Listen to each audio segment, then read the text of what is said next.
All right, we should be good to go. Hello, everybody. Hope everybody's having a good day.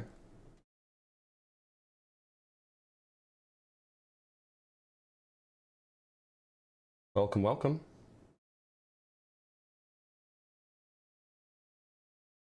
Howdy, howdy. Slacker, I was being a good husband. Fight me.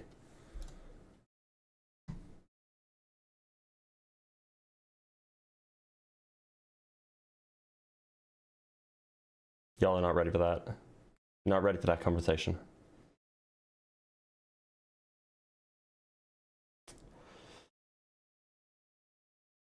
Afternoon, morning, wherever you are. Hope it's a good one. We did just get started, so hopefully we will get some opposition in the live stream, and until then, we will, happy to talk to chat for a bit. What is today? Today's the 7th.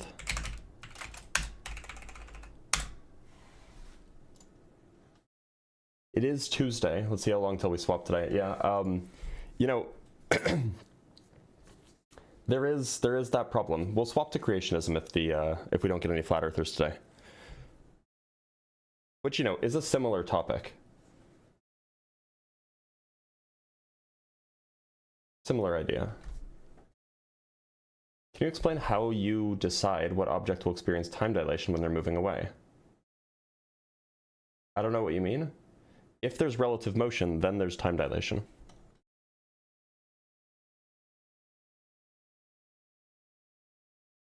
Morning, everybody. You should debate Caleb. I used to debate Caleb all the time. Now I don't debate him because he espoused Nazi stuff, so... Started listening to my lives at school. That's something else.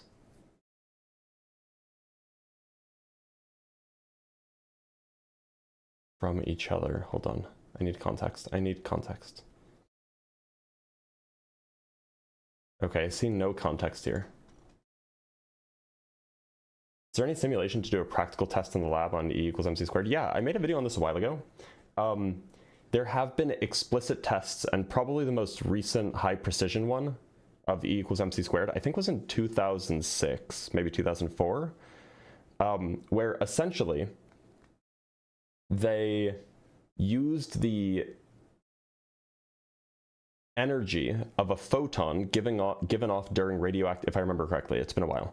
They used the energy of a photon given off during radioactive decay and measured the energy of that photon very precisely, and then compared it to the change. Wait a minute, that's not right. At least I don't think that I'd have to go look at it again, but it is, I do have it. I think it is, it's in my special relativity playlist, I think. Let me see if I can pull it up.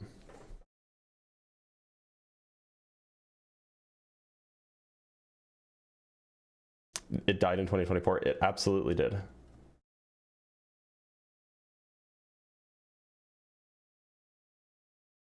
Yeah, it was a good time working with Erica.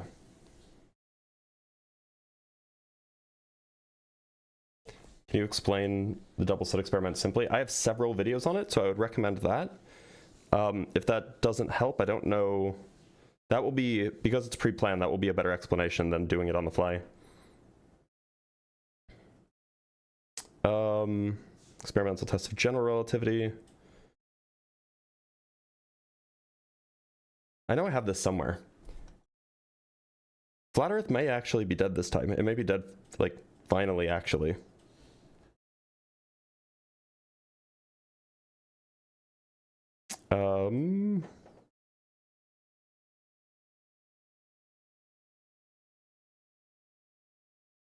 Blanford-Znayak process. Lorentz contraction. I'm sure that I've done it. In fact, I have the script somewhere. I guess I could just pull up the script on my computer.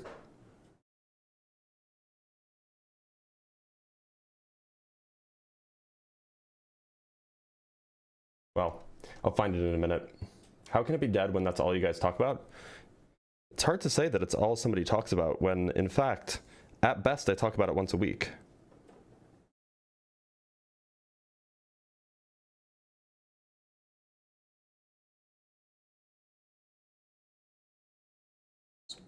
Is it this one? Yeah, okay. Okay, yeah, it was in 2005. The video was actually called Light Has Weight, or rather it's called Light Gravitates or something like that. So if you just search Blitz PhD and then Light Gravitates, then you'll find the video. The idea is that you can show that light gravitates because you can show that it will interact with the electromagnetic. You can show that it is equivalent to having mass, even though it doesn't actually have mass. Anyway, it's an interesting video.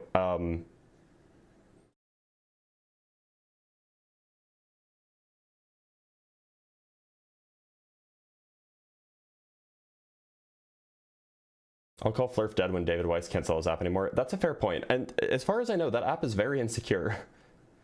Unsecure? I guess unsecure is probably the correct word.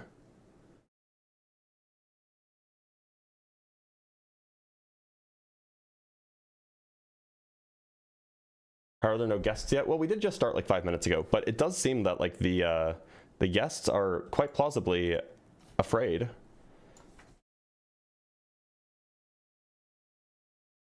How do you know all this stuff? I went to school for a very long time, and now as part of my job is knowing this stuff, so.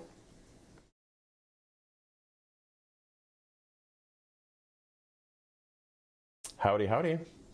I'm not afraid. Well, if you're a flat earther and you're not afraid, then feel free to hop in the guest box. I promise I won't let you in. I'd love to, but you're not in the guest box. Here, I'll send you an invite. Ah, god damn it. This is a neo-libertarian phalangist. This was a mistake. Get out of here. No,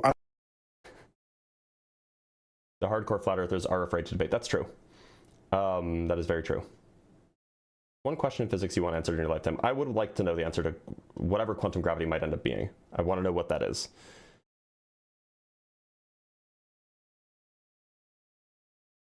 Somebody says the Earth is flat. He's lying. Okay, well, if you want to hop in the guest box, you can. Here, I sent you an invite. You convinced flat earthers today? That's really impressive.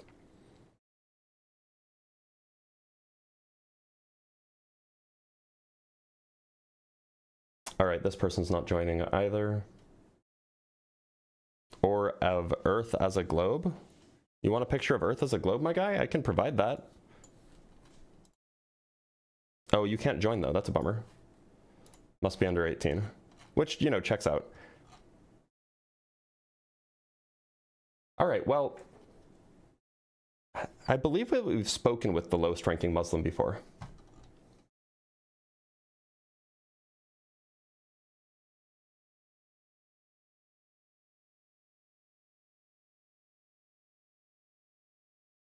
Quantum gravity, dark matter, dark energy, all connected? Maybe.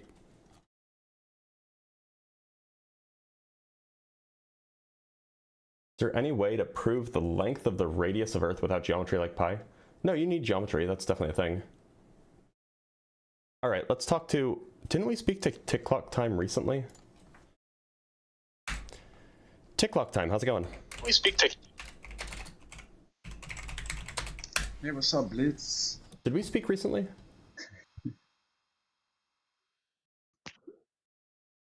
Yeah, we did speak, bro. We did speak for a long time right now. I'm the best flat earthers ever, bro. Oh, this guy's a troll. I remember that. Wait, I'm gonna fix my connection. Okay, so it seems like that the thing to do, I don't know what I don't know what 100 hundreds are, but thank you so much. I don't know what that is, but I think that we should probably just switch topics. I think that it is time, and we can talk to flat earthers if they come up. But if they don't come up, then we can just switch topics. There's no issue. So I just got to change the title of a few things really quick, and we will be good to go.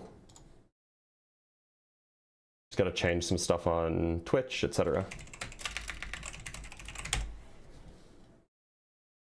We'll see if we get any bites on this topic.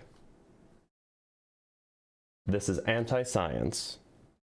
What's anti-science? Creationism is anti-science? Sure it is. I agree. PMARS, you would never come up to debate creationism with me though. Of course you wouldn't. This would be silly. Let's talk to Doubtful. Oh, I need to put this in the correct category. Doubtful, how's it going? Hey, hello. Howdy. Doubtful, how old do you think the Earth is? Around 6,000 years, I think. Why so? I was reading, well, if you know, it's a 17th century physicist. Have you maybe heard of Ronald Donaldson? Ronald Donaldson, never heard of him. Well, he's a great physicist. He founded a neo-libertarian phalangism, actually. Get out of here. Mods, block him. Oh, hey, Precept Mars is in the comments and he wants, or is in the guest box and he wants to debate creationism. P Mars, you want to debate creationism? I mean, I don't see why you would, because this is a metaphysical claim. This is a claim about how old the Earth is. Creationism, it's a Yeah. metaphysical claim. Well, then maybe we're just talking past each other. I'm referring to the idea that the Earth is 6 to 10,000 years old. Dude, why do you, like, do equivocations on all your debates? All your debate topics are an equivocation. Creationism means something specific in the American conversation. If you're not aware of that, that's fine, but that is the topic here. Okay. Well, If you my don't want to talk argument about would that, be, that's fine. well, my argument is just going to be like, God said it, so it's true. Okay. Is God a liar? Is God a deceiver? Yeah, you should change your background to make it, like, be what the topic is, instead of equivocating every time you have a background. Is God a liar or a deceiver? No, God always tells the truth. So why is there evidence that indicates that the Earth is 4.5 billion years old? Because evidence requires context, and Yeah, and we have the context for it. We have like all of the stone and all of the rocks that we find crystals in, for example. yeah, but you have to beg the question on things like uniformitarianism. Not really. Can you demonstrate uniformitarianism? I'm not making a claim of uniformitarianism. I'm only making the claim that the laws of physics are uniform. If by uniformitarianism you just mean that there are slow, gradual changes over time, that's a distinct claim from the claim that the laws of physics are uniform. No, but when scientists date the Earth, they assume uniformitarianism is true, right? That's not true. It is true. Okay. If by uniformitarianism you just mean that there are slow changes over time rather than dramatic changes, no, that's not true. You don't even know what uniformitarianism is. Holy fuck, dude. Uniformitarianism is Why generally... do you do these debates if you don't know anything? You don't want to engage genuinely. So uniformitarianism is just the idea that the geological changes, like things like tectonic shifts, etc., these are the result of slow, gradual changes over time rather than catastrophic, cataclysmic events that happen quite rapidly. That's not required in order to figure out the age of the Earth. But that's not what uniformitarianism is. Okay, so then what do you mean by uniformitarianism? Because I've spoken with plenty of creationists who use the word uniformitarianism in the way that I just described. Is that the sound of like all of the dicks that you're eating in your mouth, or like what's going on? It's just annoying, like, talking to someone that doesn't know what words mean. Then why don't you define the word if you don't like the way that I'm defining this? How the fuck did you, like, do anything in physics? So do you not want to define the word then if you don't think the definition that I'm offering you is correct?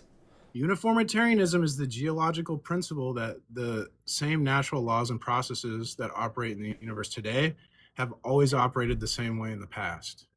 Yeah, so I'm not referring to geological processes. I'm referring to laws of physics. Okay, I can't. This is so stupid. I'm just gonna go. Bye. I agree it's stupid. Run away. Of course he ran away.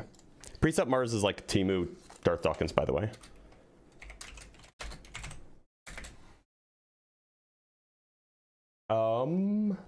Like it's like it's a little rough. Let's bring up Prosperity Fund.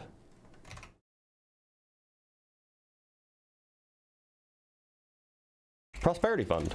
Oh, he's not here yet.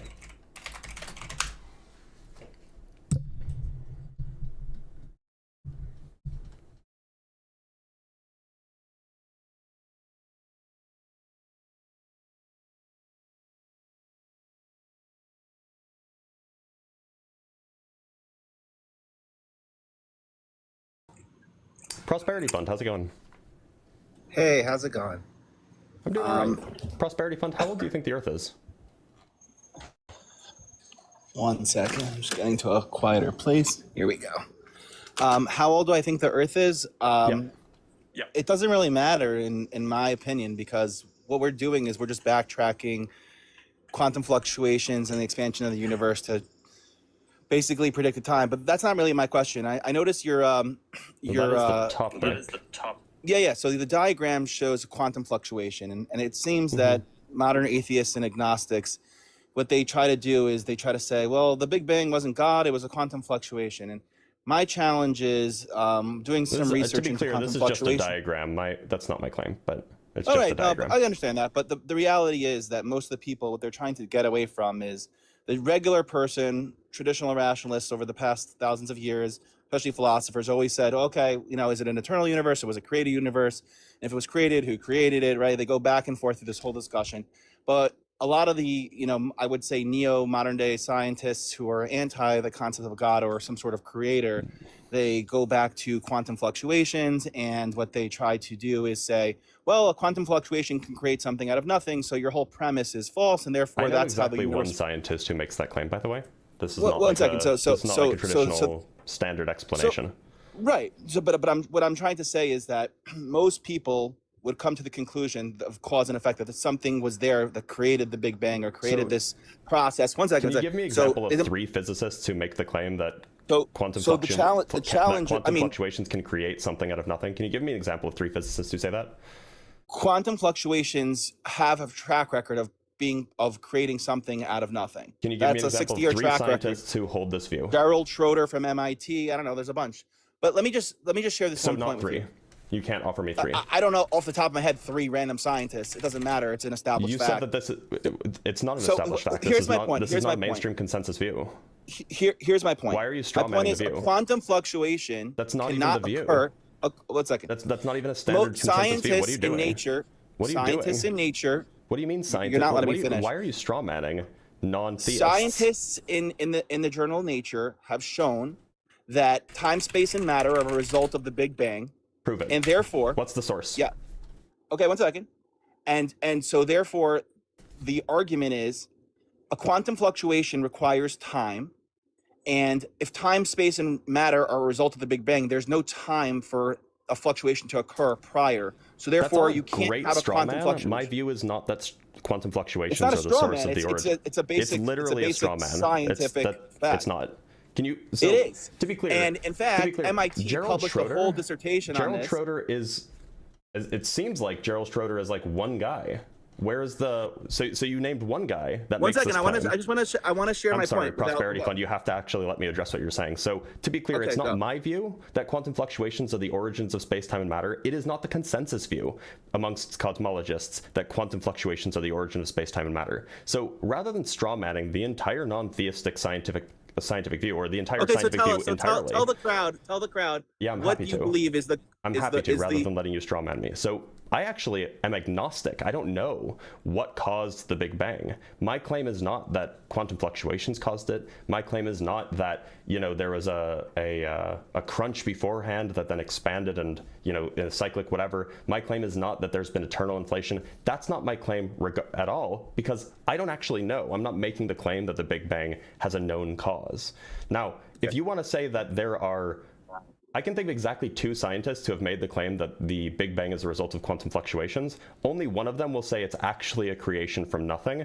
That would be Lawrence Krauss, and Lawrence Krauss is generally not viewed in high regard these days anyway. The other one would be Alexander Vilenkin. Alexander Vilenkin thinks that the Big Bang was caused by quantum fluctuations, but merely that there was sort of a pre-geometric state that preceded the Big Bang. So there was still like a universe, it just was the Big Bang that was caused by these quantum fluctations. So rather than strawmanning the view, why don't you address my view? I'm not strawmanning you, I'm just telling you that is a predominant view in philosophical circles about what's going on. Why are you talking about philosophical circles? You look into the philosophy of science, are we not? Okay, so in terms of science, what would you presume is the basis for the Big Bang? Where did the material come from? Why all of a sudden would it explode? I don't know. Okay, so do you acknowledge that you're either going back to the age-old debate of whether the universe was eternal or whether it was created? Because if it was eternal, then you're saying basically this always existed. And if it was created, then it had to have been created somehow with some sort of material, some sort of reaction. And the question is, where did the material come from? Did the material always exist, or was it created? And when you look at the universe, whether it's through quantum Was that a laws, question or was that rhetorical? Because that it was a sounded question. like a question. I mean, I'm asking and then you. and now you're still talking. You're saying instead of you're letting me saying answer you the don't question. know because you're saying you don't know because So do you the want me to obvious address the fact question is that it was or no? created. So to be clear, you can have a first moment of time and still have it be uncreated. Creation, I mean, presumably by creation, you just mean something like it was intentionally constructed or it was intentionally formed, rather than formed via a non-intentional process. And so there are models. There's a few of them, not many, but there are models where you have a first moment of time, and yet it doesn't involve a creator. Again, if time, where is time coming from? Time It is only a emerges construct that geometrically. works with, yeah, but time is a construct that works with space and matter, meaning there's no time No, it doesn't. lapse. Okay, so how does It's a time little work? confused. So time If is time- one of the dimensions of space-time.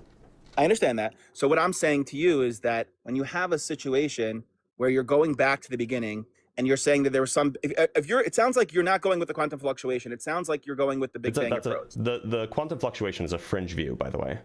Okay. I mean, it's the diagram you have up, so I'm just basing it off of that. Yeah, it's a diagram. Okay. So in terms of the Big Bang, I mean, the question is, where did the material come from and why all of a sudden would it explode? And then this, Well, so forget about you- 6,000 years versus 13 billion years. I mean, to be clear, that is the topic, and I'd love to get your view on that, but we can talk about this. It's fine. So most cosmologists, and this is if not a majority, then it's a plurality, are going to take the view that the Big Bang was caused by inflation. What this means is that originally, before the Big Bang, you had an extremely rapidly expanding, essentially empty space. That was the only thing in it was something called an inflaton field. That inflaton field was very, very high energy, but it was not oscillating particularly, so it was very cold. And as a result of something called slow roll, that inflaton field can essentially dump its energy into the rapidly expanding space that it's causing. The expansion slows down, heats up the universe. Basically, it dumps its energy into other stuff like electrons and quarks and other fundamental particles, and that process of dumping that energy heats up all of those fields. They become very, very hot, and then you get a hot Big Bang afterwards. That's the general kind I of understand the plurality theory. view. The question is, where is that field coming from? Where is the energy created if you from? Take the eternal inflation view, which is, it's not my view, but Okay, it's a you are plurality acknowledging. view. You're getting back to either eternality of the world. I was telling you what the creation. plurality or perhaps majority view is. Right, but the eternal you're getting inflation back view to is it. that It was field was always eternally there. Right. That is a mainstream view, yes. So what you're saying is that the mainstream view today, this, in your opinion, is that the world was always eternal, and this is just a Big Bang fluctuation in a larger soup of quantum of fluctuations. No, it's not quantum fluctuation. Or a larger bang in a group of Big Bangs, meaning there's this beyond our observable universe. There's more Big Bangs happening. To other this is the universes that are idea behind infinitely- eternal inflation. Yeah. Now I don't really buy eternal inflation, but it is a mainstream view. Yeah. So what you're having to understand is, where did the material originally come from? There is no originally if it was always there. Exactly, but you have yet to prove that it has always been there. Just like, look, I it sounds like you're buy it. It's not my view. I'm just telling you what a mainstream view is. So basically, what you're saying is the mainstream view is ridiculous nonsense. Well, I wouldn't say it's ridiculous nonsense. There's good reason why it sounds like scientists scientists are just trying to find an excuse so they don't have to support God and have to worry about the philosophical implications of what God does. So you know, there's an interesting phenomenon here. Do you know who Stephen Hawking was? Of course. Okay, so Stephen Hawking, he was very famously atheist. He was atheist as far as we know, his whole life. Maybe he was raised like Christian or Lutheran or whatever, but like he was atheist from a young age. Very, very talented scientist. He also was probably the first to propose what I would call reasonable model that describes the universe that has a finite past. Now, he's an atheist, and yet he thinks that there was a first moment of time, or he's dead now. But so, I'm happy to explain how this could work. Yeah, but if time, space, and matter are a attention. result, no, I understand that. But if time, space, and matter are generally as a consensus, as nature said it was a consensus, time, space, and matter are a result of the Big Bang, then where's the time, space, and matter that makes for this claim? You can look it up. Okay, I'd love to. What's the name of the paper? Do you know? I'll find the source and I will text it to you. I was just looking at it. I mean, you could just tell me and I can pull it up. Because that's, to be clear, that's not the consensus. Like, not by a long shot.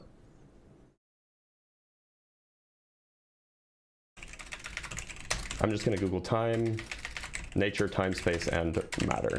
Because this is like, isn't this like a, what's his name? A Kent, not a Kent Hovind, a Ken Ham thing?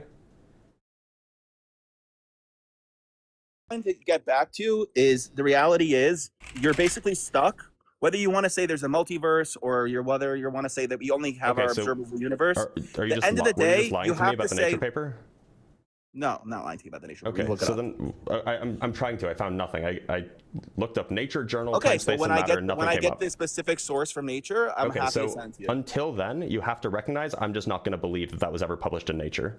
Okay, so what I'm trying to explain to you though is time, space, and matter have to come from somewhere. If time, space, and matter, okay, so you're basically arguing that time always existed and the universe always existed, and therefore it wasn't created. That's not my view. Right?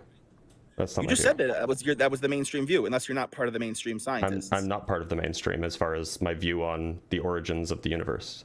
I hold a So can you explain view. to a rational person why the mainstream view really is that the hold a world? Well, can you explain to a rational person why the mainstream view is that the world is eternal if they have no proof for it? Well, there's evidence, and the model is very, very clear. There's no evidence that the world is eternal. There is evidence. You can see it in the CMB. Theory that we can't even see beyond our observable universe. How could they say that we have a multiverse of expanding universe? So, and look, again, this is contentious, but there are perhaps loose claims of evidence for inflationary models found in the CMB. Now, I'm a little bit agnostic about those. I'm not an expert in the kind of data analysis that they do to determine whether or not it's indeed evidence of inflation or whether it's just essentially noise. That I'm not particularly, I'm not informed enough to come to a conclusion about that. But even absent evidence, the inflationary model accounts for a lot of the observations that we have in the world. So, for example, we observe that the universe is very nearly homogeneous. We observe that there are very, very few, if any, magnetic monopoles.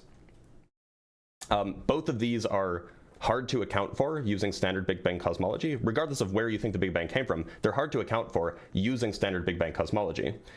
And the inflationary model actually accounts for why the world is that way without really introducing basically anything else. Like, there's no extra quantum gravity, anything. It's just like standard quantum field theory in a curved spacetime, which is already really well explained. So it's a very parsimonious view, which is why it's a very parsimonious view. It's very consistent with the data that we have today. And so I think it's actually reasonable, depending on what perspective you're coming at this from, to take that view. So basically what your argument is that the majority of scientists are not going with quantum fluctuations to say that something came from nothing. Rather, the world was always eternal and therefore it wasn't created.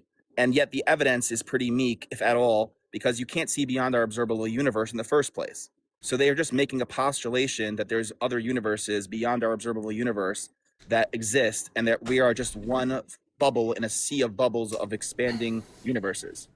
There is no inflationary cosmology doesn't necessarily require a multiverse.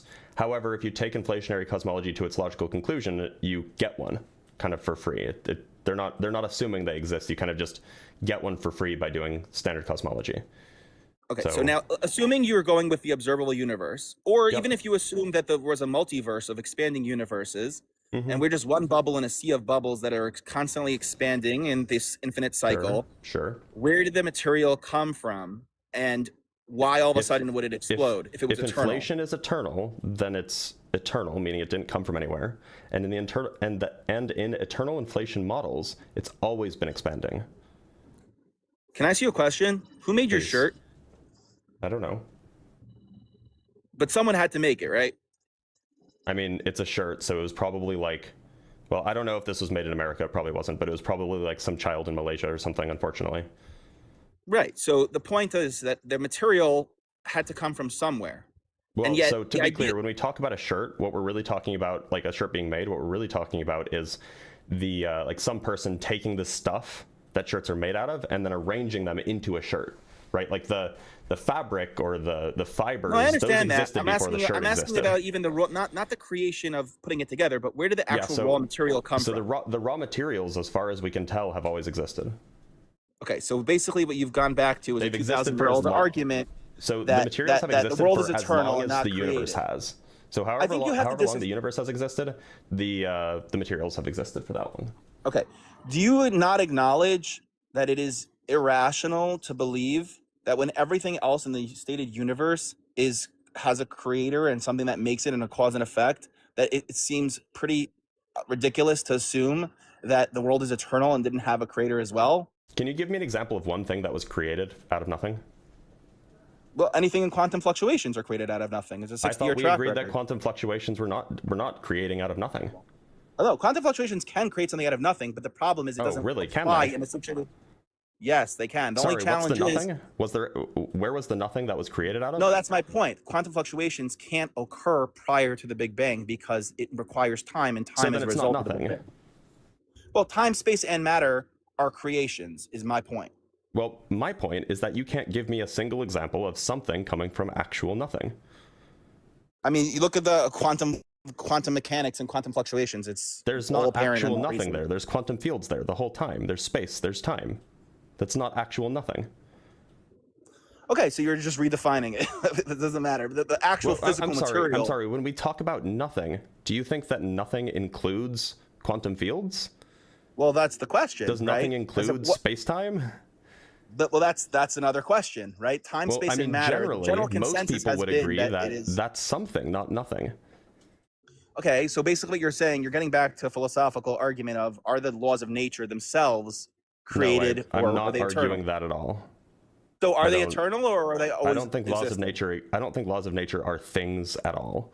But that's neither here nor there. My point is that you can't give me a single example of a thing that was created out of actual nothing.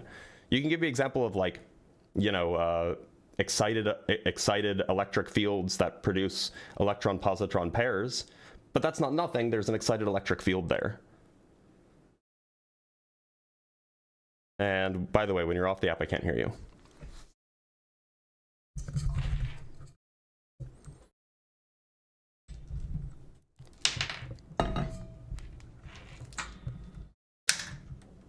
Yeah, virtual particles. I mean, at the Virtual end of the particles don't day, exist.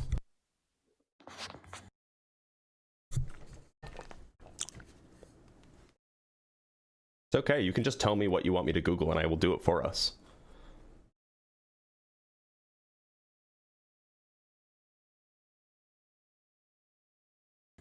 particle and antiparticle pairs. It doesn't matter. This stuff is Particle and irrelevant to my antiparticle question. pairs, real particle and antiparticle pairs can exist, but they come from excited quantum fields, so that's not nothing. Right. So basically, what you're just doing is you're redefining the goalpost by saying that quantum fields are themselves something. Of course they are. They're the stuff that makes up matter. That's what matter is. Matter is the quantum I just want to be fields. clear.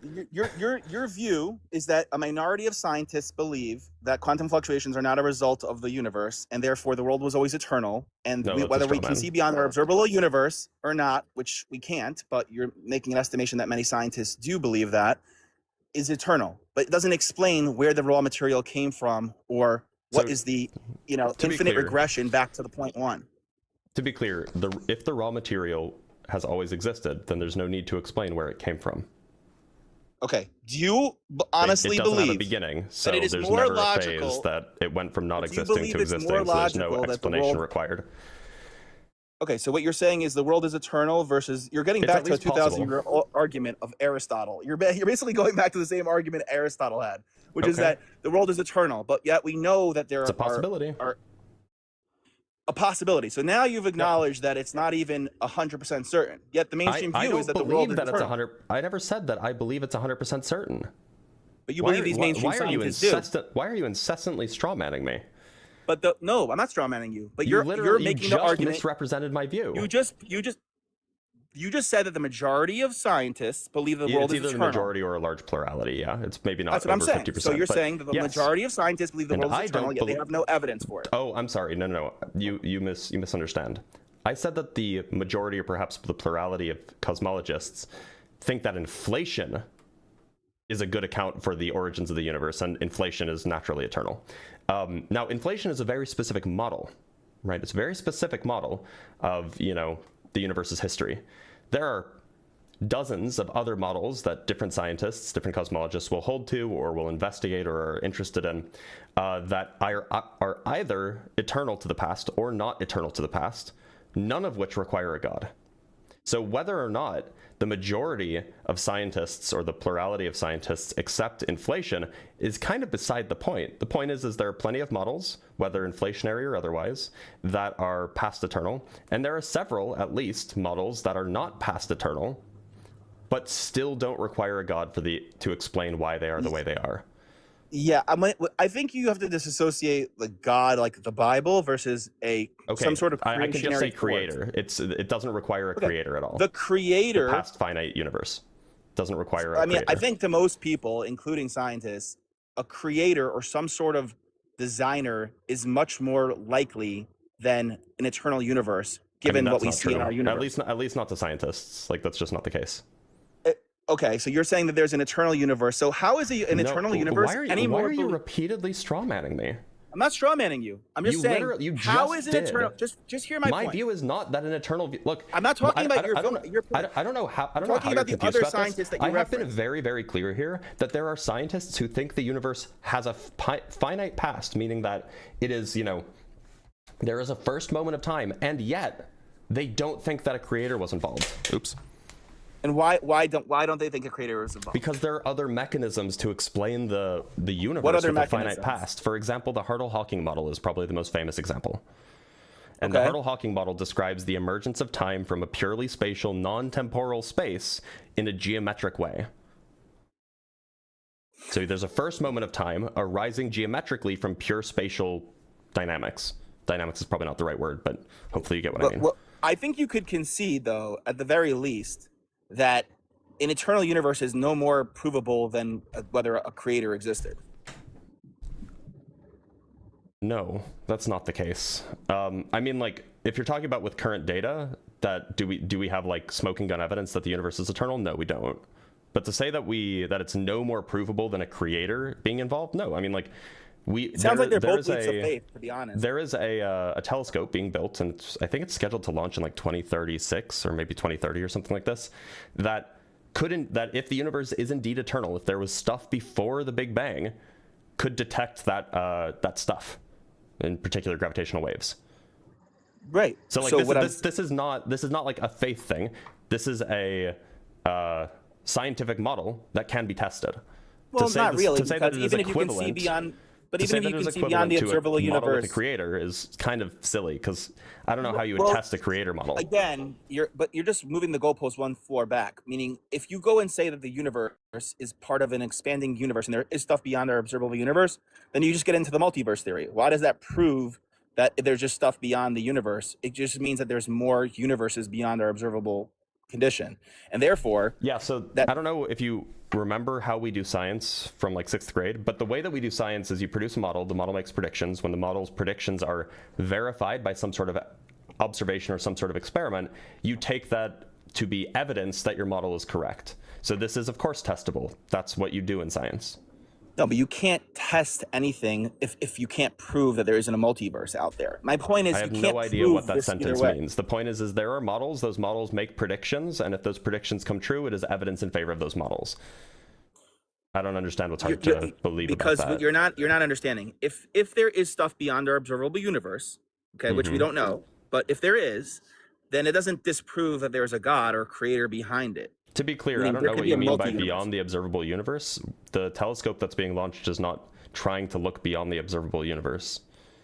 I don't know why we're talking about the observable universe here. I think it's not quite a telescope. It's like a gravitational wave observatory. So I think so very good. So it sounds like you've conceded that nothing can be seen beyond our observable universe. That's not a concession. That's a definition. The observable universe is the limit beyond which nothing can be seen. So then you don't know if there's a creator of time, space, and matter. Thank you very much. The observable universe is a spatial boundary. It's not a temporal boundary. There is no space beyond the potential expanding universe unless you acknowledge that there's a multiverse or there's some sort of bigger universal structure of which we're one bubble amongst a sea of bubbles. That's the point. And then you still get observable back to the universe- eternality wait, versus but creator. Hold on. argument. So you're talking about like spatial extent, which is like one separate thing, and we could talk about that. The thing that I'm talking about is something that can look back in time, not further Yeah, in I understand space. that. I understand what you're saying. Back in time. Again, you're still saying that I mean, time. in some sense, they're correlated. You're but assuming that time always existed instead of time. I'm being not. a I'm created not point. assuming that. I'm saying that this new telescope or observatory that's being launched in 5-10 years or something or so, this will be able to make observations about the gravitational wave background, and that gravitational wave background, if it includes particular types of gravitational waves, will be vindicating. Yeah, will vindicate certain models and falsify other models, or perhaps it will falsify all of them. And the point is if it does indeed provide evidence for certain models, then those models now have evidence in favor of them. And Okay. so, like, yeah, and Let's those assume- models let's can assume- be eternally past models. Like that's a very Okay, real so let's say possibility. they have this telescope, and let's say they show that there is stuff beyond our observable universe. Then, Oh my then god, what? it's not beyond the observable universe.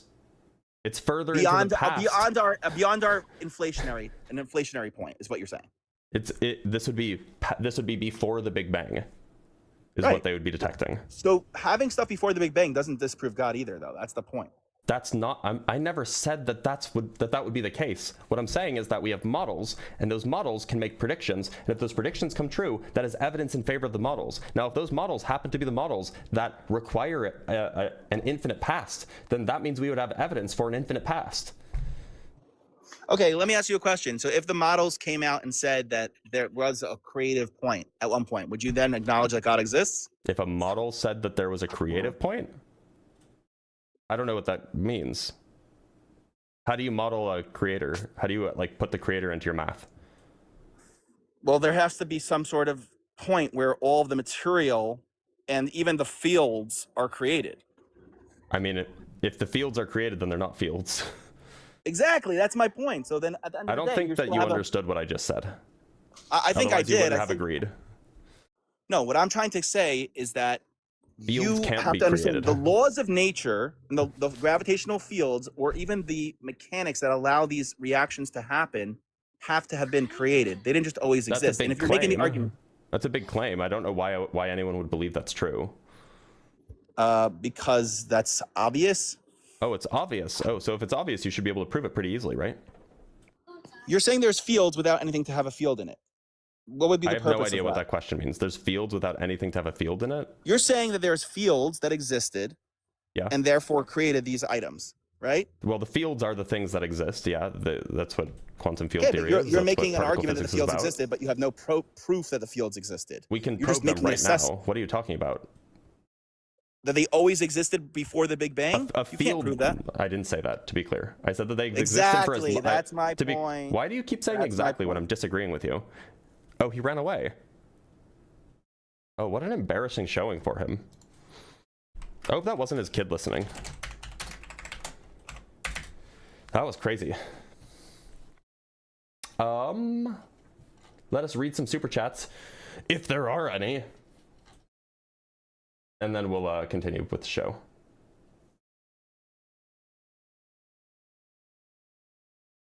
That was my Timmy's dad impression, by the way.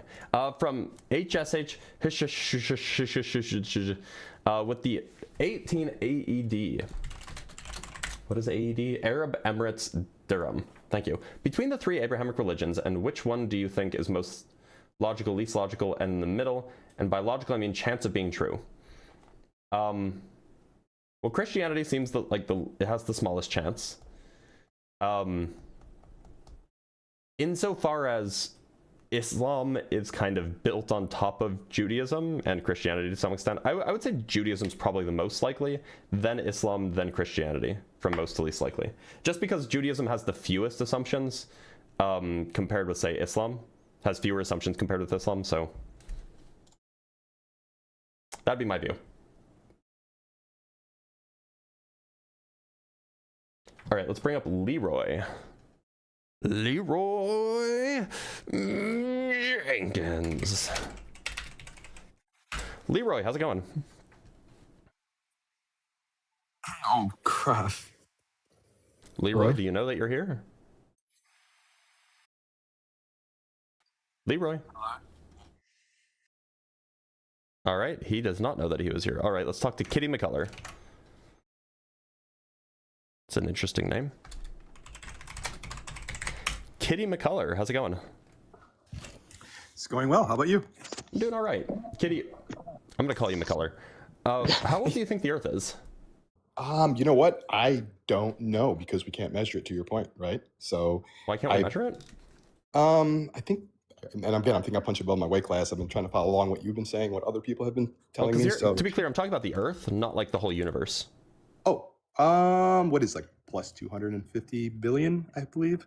4.5 billion is the scientifically accepted date, or scientifically accepted age, plus or minus. Well, thank you. So I'm definitely not here to argue. I'm gonna default to you. I know that you are the expert in this field, and I really enjoyed the context from the last conversation. So the only thing I was trying to understand was the last person who was talking to us, and what he was trying to say, I think, was the unobservable. Like, if something is unobservable, we can't observe it. That's clear definition of it. But obviously, yeah, and no tools to do so. So where it comes to God, and I think a lot of people have a hard time kind of understanding, wrapping their head around, is what you've been trying to say. We can't measure that. There is no God model, so there's nothing until that kind of pops up to where we could test. The hardest part is, like, for me to wrap my head around, it's like the fourth, fifth, sixth dimension, and some of the things people talk about and how they could potentially theorize that exists. Like, what tools could they potentially use, and is that ever really come across? Big particle accelerators. Okay, so those are the CERN accelerators that they're able to try to catch. Yeah, except CERN's not nearly big enough. And that's why they keep on. You would trying need to one make the size it of a bigger. solar system. Holy smokes! Okay, so it's a kind of a moot point, just making it bigger. Yeah, and we can't extending the directly size. probe them. But look, I'm gonna let you go because I am looking for opposition here. So Well, I McCullough, appreciate it. Thank you. thanks. Take care. Bye bye. All right, let's talk to. Well, we have another few super chats, or at least one, from with the 37 Arab Emirate dirhams. Between the five major religions: Christianity, Islam, Judaism, Hinduism, and Buddhism, which one do you think is the most logical, least logical? I think I already answered that. To be clear, Judaism is not a major religion. There are 15 million of us, right? And like probably a third of them don't even believe in God. So like to say that this is like a major religion compared with Christianity, Islam, Hinduism, and Buddhism, which have like billions of people follow, it's like, that's crazy. Like there are more Mormons than there are Jews. From Just Rick with the $5, the string of straw men was insane. I think some of these people block their own learning moments by not shutting their mouth long enough to listen. Yeah, it was really unfortunate, actually. And from Vev Dude with the $5, I've become a believer in the Abrahamster God. All praise to the Messiah Hamtaro. It has been spoken, when we work together, it is indeed much better. Indeed, it is much better when we work together. All right, let's bring up DBR. DBR, how's it going? I'm good. Glad to hear it. DBR, how old do you think the Earth is? About 6,000 to 7,000 years old. Okay, why do you think so? Based on the evidence of the Bible. So the evidence of the Bible? So when you say based on the evidence of the Bible, do you mean based on the Bible, or based on the evidence that you can find that makes you think the Bible is true? Based on what was written and recorded in the Bible. Oh, okay. So what if I don't think that the Bible is true? Well, it will boil down to choice. I mean, nobody can be upset with you if you choose to believe otherwise. But I could ask you the same thing. What if I don't choose to believe what you think is true? So, well, I mean, look, nobody has to believe anything. Like, if you don't want to, that's fine. But it is a little surprising that, like, the same scientific methods that we use to figure out how old the Earth is are the same scientific methods that we use to figure out, like, I don't know, how chemistry works, or to figure out how long it will be until, I don't know, the Chernobyl reactor is safe. So it just seems a little strange that, like, the science that we use for other things is totally reasonable, but when we then try to apply it to the world, all of a sudden it's not to be trusted. So, okay, in reality, I would say we need science, but in reality, no human alive today could actually tell us the age of the Earth. But I mean, why not? and also, no human today could actually tell us the actual age of the Earth, because my studies with science, they never have an accurate date. They Do you mean always like a day of the 150 week? million Do you want to know? years. Do you want to know it's like Tuesday, March 23rd, 4.58 No. What I'm billion saying, BC, or like what? No. What I'm saying, right? At least, let's say over the years with science, at least if they had a margin, a ratio that they were saying, okay, like if all the scientists or the majority of scientists were saying, well, okay, the Earth is average 10 million years old, average Yeah, 9 we have million that. years, average 8 million years. Yeah, we could have gone with that, but it's like 40 million years, 2 billion years, 150. It's always a wide margin of difference they're getting. The current consensus has been stable for like 60-ish years. Basically all of the relevant scientists have agreed upon that the Earth is 4.5 billion years old, plus or minus say 1 or 2%, for like the last 60 years. So No. I don't know what you're talking about when you say that like it's fluctuating all over the place. Sorry, what you said? I don't know why you say that it's like fluctuating and always changing. Like the 4.5 billion year number has been the same for like 60 years. No. That's not true. That's not true. Are you sure? That's not true. Yes, I am sure. Sometimes you hear 40 million years. Let me pull it up Sometimes for you you. hear 1 sec. 150.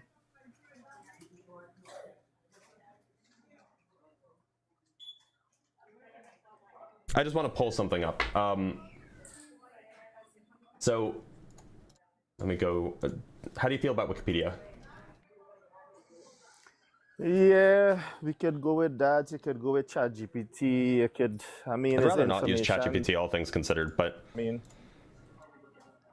So what do we want to look at? We want to look at overview, invention of radiometric dating. So that was in the early 1900s. Arthur Holmes establishes radiometric dating, modern radiometric dating. Techniques for radioactive dating have been tested and fine-tuned on an ongoing basis since the 1960s. 40 or so different dating techniques have been utilized to date, working on a wide variety of materials. So already the techniques existed in the 1960s.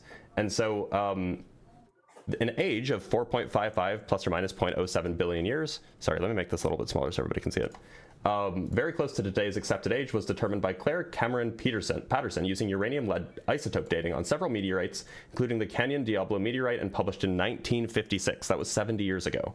And that's still the same date that we use, you know, within 1%. So like, it seems like this has actually been, you know, pretty mainstream scientific view for at least 60 years. Okay, well, that's on this. You're cutting out. Should have that, right? Sorry, you're cutting out. Can you repeat that? A lot. Hello? You were cutting out. Can you repeat that? Yes, I was saying that is on Yeah, that is on Wikipedia. I can go find you this. I can go find you the source for page. Want me to go find you the source for it? Because they actually provide the source. It's right here. It's actually like a published paper. We can pull it up. So we just have to we just have to go find this DOI, this paper here. I'm not a robot. Did I just dox myself? I may have just doxed myself. Anyway, here's the age of the Earth. Age of Meteorites and the Earth. So this was published in 1956 by Claire Patterson. Within experimental error, meteorites have one age as determined by 3 independent radiometric methods. The most accurate method gives an age of 4.55 plus or minus 0.07 times 10 to the 9th years. That's 4.5 billion years. So, like, it's not just some like baseless claim on Wikipedia. It's sourced on Wikipedia. So.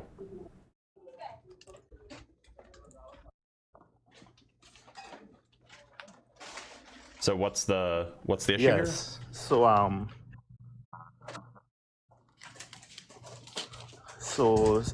what I'm trying, okay. First to begin with, a lot of methods they use is inaccurate. Even just like carbon dating is inaccurate. Just So like they try, some of them try rings and trees because. In fact, uranium lead datings is one of the most reliable methods that we have.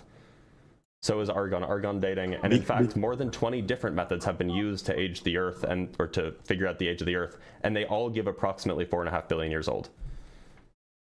Yes, but what I'm trying, no, I'm telling you not. No? What I'm Yeah, trying no to or tell you yes, is which one? actually, well, let me highlight a few pointers. Sure. Even scientists and archaeologists, when they find bubbles in ice caps, whatever, they constantly getting different ages. It's known. It's a lot of different ages. I The listen to some bubbles of in the I ice listen to caps some of are these. not used to figure out the age of the Even Earth. Are you confused? Like, yeah, you'll get, like, when you figure out how old a bubble is in some no. ice core, that will tell you how old the bubble is, not how old the Earth is. No, meaning when they find these bubbles, sometimes they find and like dead You're cutting out. skeletons, or they might find dead fishes or whatever. Yeah, and that will tell you the Yeah, age they of might the find thing that dead you're fishes, figuring. dead That skeletons. will tell you the age of the thing that you're measuring. So, like, if you're trying to use, I don't know, carbon dating to determine how long ago this piece of fabric was worn or was made by a human, then that'll tell you like 20,000 years old or 15,000 years old or whatever, and that'll tell you when the fabric was made. It won't tell you the age of the Earth. Yeah, but no matter how many scientists we get today, they still cannot tell us it was 4 billion. Who is Yeah, you they to can. say next 4.5 10 billion. years? Who is you? It's been who is you 4.5 billion for 70 years now. It hasn't changed. Okay. Who are you and I to say next 10 years they wouldn't agree? Hey, hear what? It's actually now 2 billion years old. We don't know. You don't know because the way how science are changing because now. the error bars are small. That's how we know. Yeah, but we don't know that for sure. No, Yeah, okay. we do. The error bars are small. It's been 70 years and it hasn't changed. Yeah. I mean, look, are you the kind of person who would say, oh, well, science says that the Earth is 8,000 miles across, but nobody knows that. It could be 10,000 miles across in 100 years. Like, what are we doing? So okay, your headline is creationism is false, right? So that would mean if you made a statement like that, right? Yep. That would mean you could actually tell me if creationism is false. What do you believe in, evolution, or how do you believe? Yeah, evolution is a real thing that happened. Right. So yeah. So are we getting off of the age of the Earth thing now? Because it seems like that's not something you want to talk about anymore. Well, okay. I being real about the age of the Earth thing. I stand neutral with that. I'm not telling you you're wrong. Didn't you tell me that you think that it's 6,000 years old? I think yes. I think that, but I being real with you, I don't know for sure. But still, I'm not telling you. Or all the scientists in the world they are so wrong. DBR, look, and like I understand that this is not something you know a lot about. I would just recommend just reading up on it, reading up on like how scientists first figured out how old the Earth is. That's something that you might find interesting, and maybe it'll inform your views, maybe it won't, but at least then you'll know about it. Okay, I would try. I would Appreciate try. that. So with creation is now an evolution, right? It have this guy Kent Hovind, right? Yeah. I think you probably know about him, right? Yeah, I've so debated him before.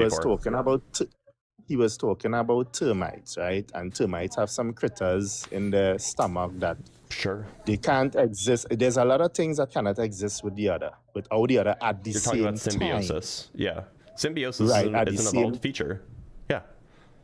Right, at the same time. So if you see in everything evolve, well, to be clear, they don't have to evolve at the same time. It's just symbiosis between two organisms is an evolved feature, meaning that you have two organisms that are not in a symbiotic relationship with each other, and then one of the organisms changes, and that allows the other organism to, help the first organism in return for some sort of nutrients.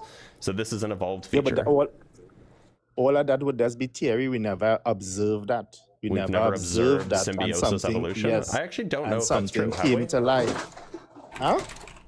I actually don't know if it's true if symbiosis has ever been observed in the lab. Right. So, and next thing, if you believe it actually, hold on. So Why would you say that we've never observed it? Is this something that you've looked into? Hello, if it's something I looked at. Yeah, have you looked into whether or not we've ever I observed just symbiosis know, in a honestly, laboratory? no. I just know. You No, just know. yes, So we you haven't never looked at, observed okay, that. Just like we just so just to like be we clear, never observed something evolving beside natural I selection. just want to show you something. Evolving. I just want to show you something. Yeah.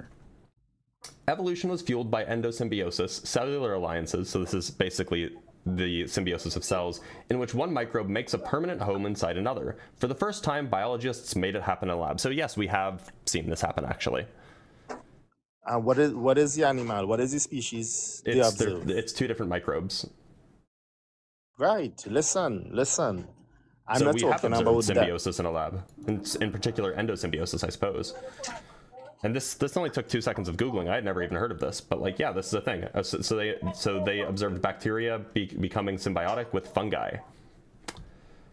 So okay, what animal did that turn into? What living animal or insect did that why are you turn into? moving the goalposts? You were asking about No, symbiosis, no, not about symbiosis resulting in a new animal forming. This is what a I'm saying. fungus. We have no evidence of this bacteria or any bacteria turning into a life form, like into an animal. That's a complete goalpost shift. You were asking about symbiosis before. Now you're saying, well, we've never seen a bacteria turn into an animal. No. Then why are you changing the topic? No, you don't understand what I meant, because you. Okay, so do we agree that we have seen symbiosis in a laboratory? No, I don't agree. So because here's the paper, by the way. That is not what I meant. symbiosis by implanting bacteria and fungi. No, hear me out. That is not. I'm not talking about bacteria, my friend. A lot of stuff could happen with bacteria. I'm sorry. What do you think is happening inside of the termite? Inside the termite, it's a bacteria. Inside of the anyhow we take it, one can't exist without the other. But anyway, here what we will come back to that. We've seen endosymbiosis be induced in a laboratory. So like we have seen this happen. But we would come back to that. If everything evolved, what was the first We'll come back to that. Okay, we're going to come back to it because you've just been blown out on it. That's the fine. first matter or the first gas or whatever that existed. That's not to a question create about this. That's not a question about evolution. That's a question of like maybe abiogenesis, if I'm being super generous, but that seems like more of a question of like chemistry of how, you know, the first matter formed. First atomic matter, perhaps. Yeah, but if you do believe in creationism, well then how everything started? Your first thing with my first thing as a student or somebody trying to study, I wouldn't just jump straight to the earth. I would want to know actually if it have no creator, no one created this, how it actually started from the core. I wouldn't just jump and pick, just as you say, moving the goalpost, I moving the goalpost there if I do that. You're not moving the goalpost if you ask how the earth formed without having to, like, you don't have to know how the Big Bang happened in order to understand how the earth formed, right? Like, you can understand that the earth formed via gravitational collapse of a protoplanetary disk without knowing what caused the Big Bang, for example. No, my friend, that is moving the goalpost. You actually choosing what you actually choosing. I don't know what you think moving the goalposts mean, but I've never made the argument that, I need to understand, you know, the Big Bang in order to understand evolution, and then like, oh no, actually you only need to understand how the earth formed to understand. Like, my position hasn't changed at all. You're just upset that I'm not willing to answer your unrelated question. No, I'm not upset. I'm seeing where you being strategic because you cannot answer those questions. I mean, so there's just questions we can't. Questions. They're just not related to the thing that we were talking about. We were talking about biological life. Once you say creationism, my friend, you're talking about that. What's your headline? You brought up biological life, and now it seems like you want to shift over to something else that's, you know, not even life-related. No, it leads into creationism. No, you want to be too specific because you cannot answer these questions. You were the one who brought up evolution. I didn't bring it up. You did. No, I asked you if you believe in creationism or evolution. You said yes, evolution is a real thing. So I said, well, okay. And we were talking about that, and then you changed the topic entirely. No, if nothing wasn't created, well then we believe it happened or it evolved. So I had to ask you. Okay, so do we agree that evolution did happen? Or should we focus on that? No, there's beside natural selection, there's no proof that you seeing a bird turn into a lizard Well, that's or not a what fly evolution is to, about. or So a fly. yeah, you're right. There is no proof of a bird turning into a lizard, but that's not what evolution is about. So Okay, if evolution, all right. Okay, so how man so listen, right? This is not changing anything because you asked me a question. So okay, what man actually, I didn't ask you a evolved? question, but that's neither here nor there. Go ahead. What man evolved from? If you believe in evolution, from an earlier hominid. and what that evolved from? So we would go back and back and back until it would end up being bacteria. Yeah. And from bacteria, We call it right? Luca, So it's this the last universal common ancestor. Luca. right. So there's a bunch of questions with this. Why are man So the you can- last stage of evolution? One. Look, here's the issue. Why- you can ask a why whole we bunch of can't questions if you observe- want, but it doesn't sound like you're making an argument. Asking questions isn't an argument. No. I'm just showing you something. Why I'm not seeing a Homo sapien Then why don't you, now? why don't you just I'm make not the seeing. point rather than asking me questions? But look, what do you mean make the point? This is a point. What point are you Why trying to are make? Why You are shouldn't we- need to ask me you questions said to make your point. evolution. You asked me if I believe in evolution. Look, just so I told you, you asked me a Mhm. question. I said, no, you didn't ask me no question. It just asked me if I believe evolution is a real thing. I told you no. Yep. And I'm telling you all now Okay. why am I not seeing Homo sapiens? Why I'm not seeing the stages? How everybody just Oh, you evolved can. at the same time. You can see the stages. No, you just have to go there's look in the none. fossil record. Yeah, sure. Why are One we sec, not let me show seeing them you. none alive today evolving still? Sorry, one more time. Why are we not seeing none alive? It would have been stages all around us, just like you have babies, you No, have they died out. teenagers, you have so how they die out and we still alive? It don't make sense, bro. We outcompeted Don't them. make It's pretty it straightforward. don't Like if it you have don't make if you have one sense. organism that's not very good at competing, and then another organism that's much better at competing, then the one that's better at competing will outcompete the former. Now, by the way, this is just like a photo like an image that I found online, but here's a good example of the evolution or the stages of human skull development across many millions of years, and you can see There's no gradual proof change that in skull shape. There's a bunch of scientists disproving that right now. bunch And there's of- a bunch of can you name scientists one? trying to push that agenda. There's a bunch of scientists disproving that right now, and there's Can a you bunch name of one? scientists trying to Can you prove name it. one? Bro, just as you was Googling, you could Google it. I'm not at home. Then to why would you Google say something everything if you for you. can't say it's true? There's a bunch of scientists that do not believe in I evolution. don't think that's people true. Are, Well, people wait a are minute. Just to listening be to clear, you now. I just want to be super clear. Are there a bunch of biologists that don't believe in evolution, or are you talking about like random like psychologists or whatever? There's Because a bunch. There's a it turns bunch of- out there's- that biologists are the least likely scientists to believe in God. Did you know that? But listen, it have. Wait, did you know that? It have a lot of them. Huh? Did you know it what I have just? a- Did you hear listen, what I just said? I don't want to be. I don't listen. hear what I just said? listen, I don't want to be jumping at. Did you hear Yes, what I but said? listen, okay, I can don't you wanna be address what I jumping said? at- Can you answer my question? I told you no. There are so- biologists that do not believe That in wasn't evolution. my question. My question was not, are there biologists that believe in evolution? That wasn't my question. Maybe listen rather than thinking of what you're going to say next. My question was, did you know that the scientists that are least likely to believe in God are biologists? No, I didn't know that. Is that surprising to you? Right, so I answer your question. Answer me my question now. Okay. Right? So you alone can be asking, right? Hear me out. You don't believe in creationism, right? That is Right. your headline. That is why I want to stay Yep. on now. You understand, right? Prove to me and tell the audience your theory on how we came into existence and give us some examples today than Yeah. just Googling a bunch of stuff that people make up. Yeah. So we came into existence, the human species, if you will, came into existence as a result of evolution from earlier hominids. Now, there's a billion pieces of evidence in favor of large-scale, you might call it macroevolution. Perhaps the best example of the scientific method working in favor of macroevolution is the hypothesis that, well, the evolution hypothesis indicates or predicts that if indeed evolution happened, then we would expect to see at a very specific point in time, at a very specific place in the world, something that is part fish, part tetrapod. meaning we see a transitionary organism that is something between a fish and a amphibian, if you will.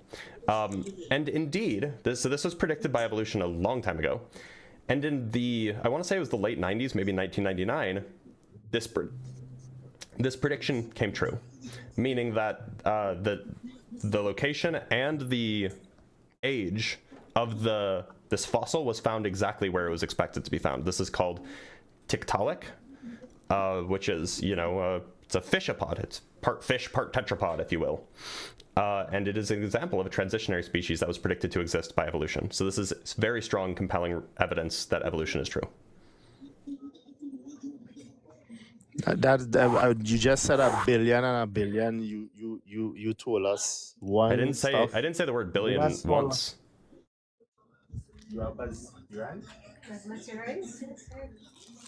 Yeah, so what we trying to grasp here, right? Because let me ask you this: can order come from disorder? Are you going to address what I said?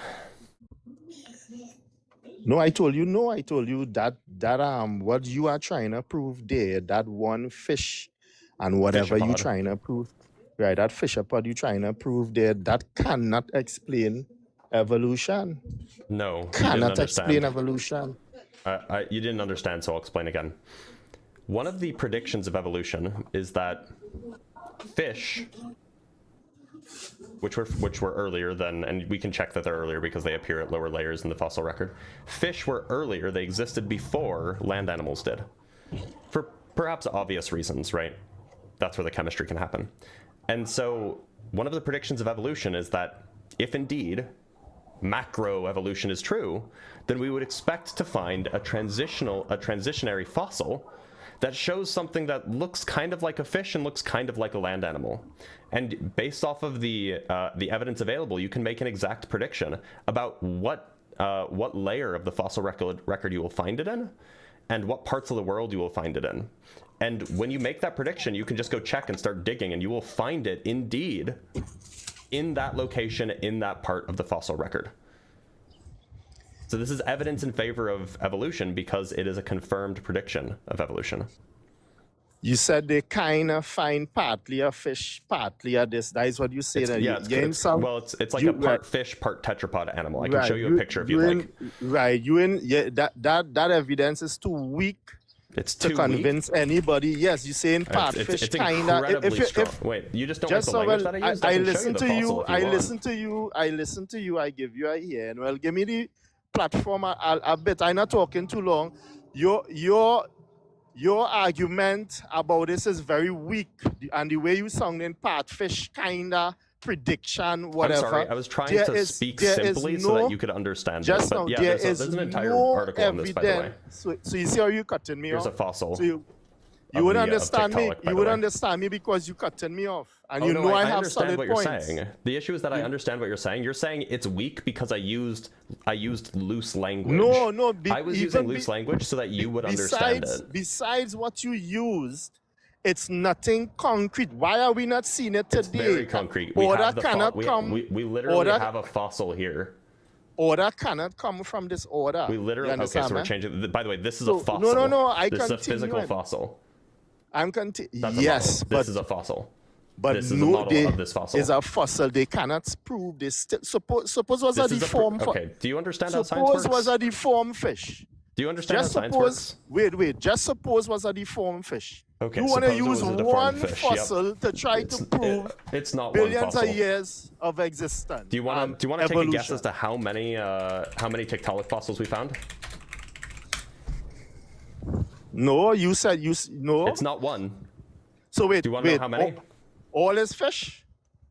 All of the same species of transitionary fish, part tetrapod. All fish, right. Organism. No, I want you to show me one from a lion. Something turning from a lion. Okay, we're changing topics. So when I showed you evidence, when I showed you a fossil of a fish turning into a land animal, you're like, that doesn't count. But now you want evidence of a lion turning into like a bird or something, right? We found over 60 examples of Tiktaalik. You do. Why you only have fish? That is what I'm asking you. Why you only could show me something don't only with have fish? Don't be an idiot. This is the best piece of evidence, not the only piece of evidence. All I'm saying, give us something else. With a land Oh, animal. so why isn't this good enough? So why? So wait, why are you only asking the questions? I'm asking you why can we observe today a rat turning into a bat? Why Because have we never that's not a seen? prediction of evolution. That's not what Why we have expect we to happen never given evolution. seen? Why have we never seen this? Because we Why don't have it expect that. nev- Like, even if evolution were true, which it is, we wouldn't expect to see that because that's not how evolution works. So, so all the years humans here, right? Nobody recorded this. Yo, look, I'm seeing my dog now growing out. Again, and that's next, not how evolution works. Yeah, but so evolution stopped then. So all dogs, DBR, all dogs reaching 12 and 15 DBR, years and die. do you think that you should understand a topic before criticizing it? But do you think? Listen, do you think? Can you answer my question, right? please? I understand the topic. Evolution is false. Not. Apparently not. You don't even understand what evolution is. If you think that a rat can turn into a bat and that's part of evolution. No. I know you are trying to say there are stages that it will take its time and this from this species. The canine so why would species. you ask me a straw man So hear me, question ask me a about question. evolution? Let me answer, please. You're telling me I don't understand. I'm telling you I understand. The canine species, the canine species, the feline species. Canine species, right? Sure. Listen to this, right? Why all the years we know a wolf, we know a dog, right? We know different species of dogs, right? You could No, breed they're not dogs. different species. They're breeds. You could breed dogs and get different breeds, right? Yep, so those hear are not me species, out, by right? the way. Well, I made a mistake. But I mean That's breeds, fine. right? Why? At what point would we see a change of development, meaning heading towards evolution in the canine species? This is what I'm asking you. When they are no longer able to It's never been reproduce with each other. observed. To be clear, that's not a prediction. What he said? That's not a prediction of evolution. But yeah, so if it were the case that we bred and we ended up with two different breeds of dogs that can no longer interbreed with each other, then we would have good reason to classify them as distinct species, or at least as, reproductively incompatible subspecies. But we kind of have been trying to avoid that for a good while because it's useful to be able to breed dogs with each other. So again, this is not a prediction of evolution. In fact, evolution, by natural selection is explicitly not about breeding dogs. That's artificial selection. Okay, so I listen to you, right? So hear me out. I wait and I listen to you. So you telling me scientists found fossils and not even really explaining or not even proving evolution, right? They found fossils. Oh no, it's evidence of evolution. I don't know if you understand that. Right, evidence of fishes turning into whatever you think it is. When I would say no. Well, evidence of fish evolving into tetrapods. Yes, that's what we have evidence of. Right. So scientists today dig up the earth and found that. So how many? Let me say 2 billion years ago. That's from or whatever. No, it's not from right? 2 billion years ago. No. It's from how long? 375 million years ago. All right. Let me ask you this, because this is based on evolution. I'm not changing the topic. Do you believe we had dinosaurs? Oh, was that the whole question? Yeah, dinosaurs obviously existed. Right, existed. So what turned into these dinosaurs? What turned into them? The tetrapods, like Tiktaalik. So dinosaurs came from fishes? Well, yeah, in the sense that there was a long evolutionary process from how they became reptiles to land animals, tetrapods. So how they became reptiles? It's a long evolutionary chain. What do you mean? How did they become reptiles?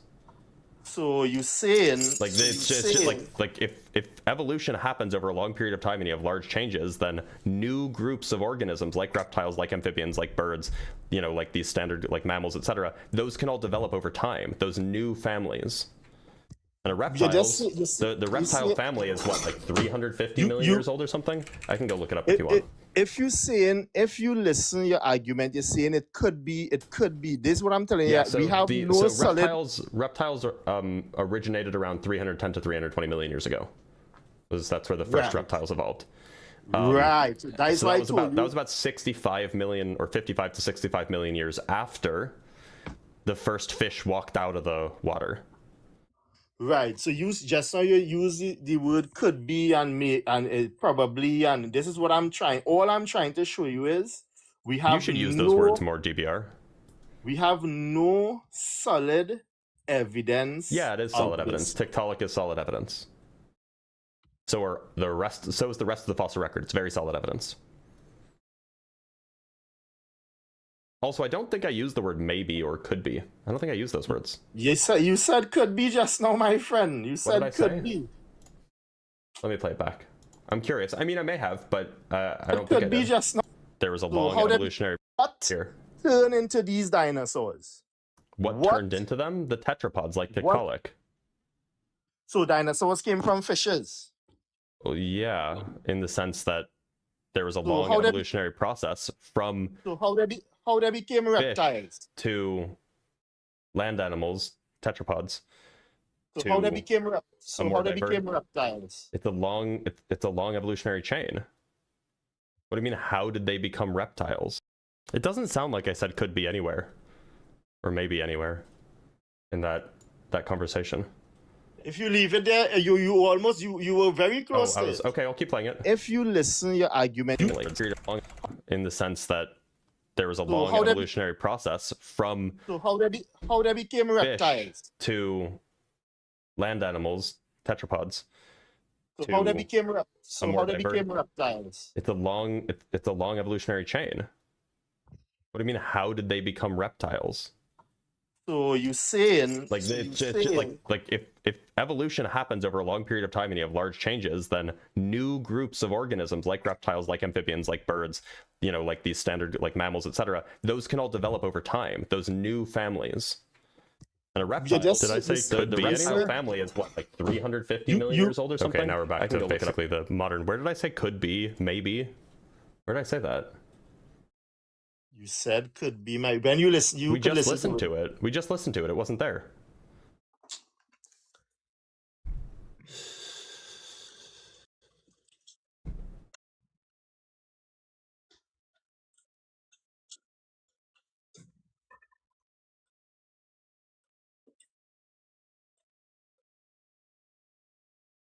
It sounds like you're not actually listening to what I'm saying. No. I'm listening to what you are saying. What I'm Then telling why did you is- just lie about what I said? Bro, listen, hear this. Hear this. I guarantee you this. Listen. I don't know why you was listening. I don't know what happening to you. I guarantee you, right? I could bet 2,000 US. I guarantee you said could be. If you We wanna just re-listened to it, didn't we? I honestly I wasn't hearing it clearly. I wasn't hearing it clearly. I guarantee you said could be.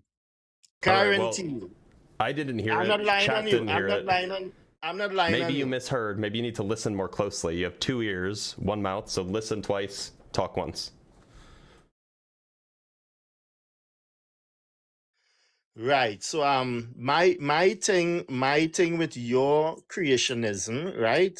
That's why I went back. That's why I told you only trying to talk about an earth here. You get a ready-made earth and you only trying to talk on it. That's why I told you, well, okay, how the whole earth came into existence, how everything started, because you would meet a wall at the Big Bang because you need gas.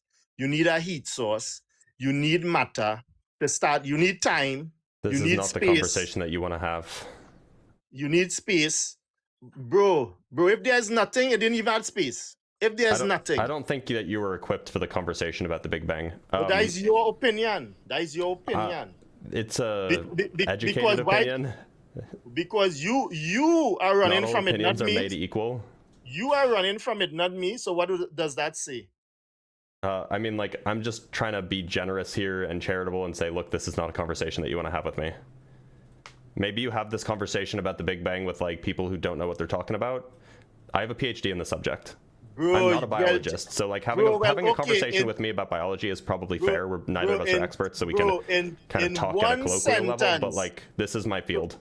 So here it is. In one sentence, explain to the panel, explain to everyone how you got the material to start this Big Bang. Yeah, the inflaton field dumped its potential energy into the remaining quantum fields, like the electron field, or rather the lepton fields, the quark fields, the boson fields. I'm sorry. Why are you cutting me off mid-explanation? The inflaton field dumped its potential energy during slow roll inflation, and when slow roll ended, it dumped its potential energy into the lepton, quark, and boson fields. In doing so, it heated up those fields extraordinarily hot, which caused rapid expansion that we now know as the hot Big Bang. You're welcome. You want to translate any of that for the class?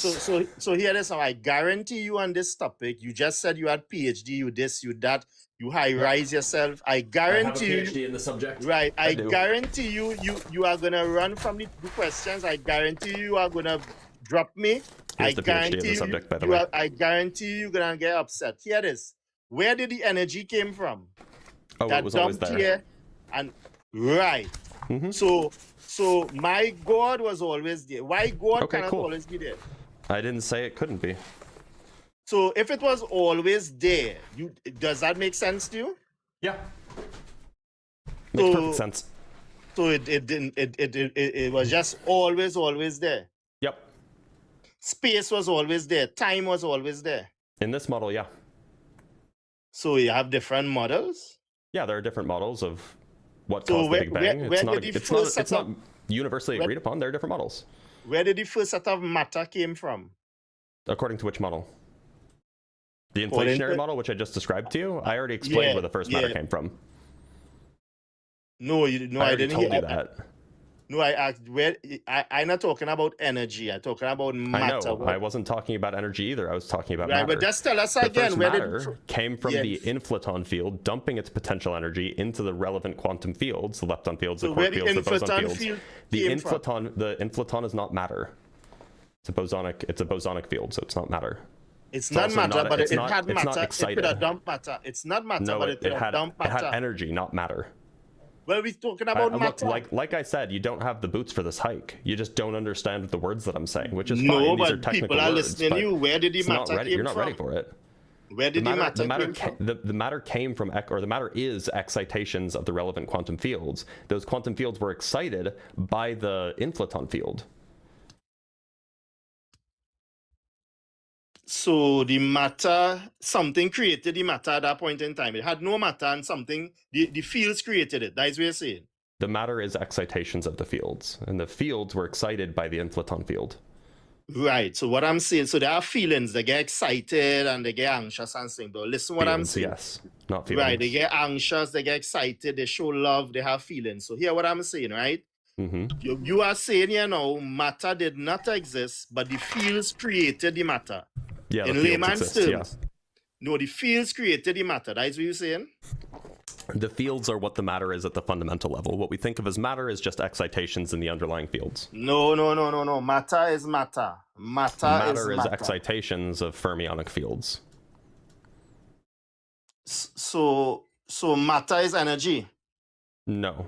Matter is excitations of fermionic fiends. You can make matter with energy, but matter is not energy. Exactly.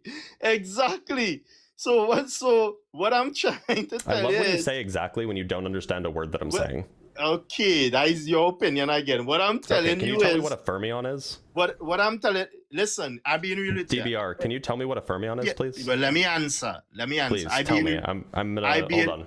Before you answer, give me 1 second. I just want to do something really quick. Before you answer... So, you said that you're going to answer. The question is, just so everybody's on the same page, the question is, what is a fermion? And your answer is, go ahead. Or write it down. Go ahead, I'm waiting. So listen, I I believe you speaking about a set of particles, electrons, probably protons, neutrons, stuff like that, you know. But listen, I don't have a degree in your field, right? But I believe a fermion would be some type of a particle. I could be wrong. I could be wrong. Okay, so you are correct. A fermion is a type of particle. What kind of particle is it? As I said, I could be a proton, could be an electron. Those are examples. I'm asking what kind of particle is it? What makes something a fermion? Well, it come from atoms, not so? Fermions come from atoms? Well, it would be, you know what I'm trying to say, bro? Stop trying to be smart, bro. Sorry, I can't turn it off.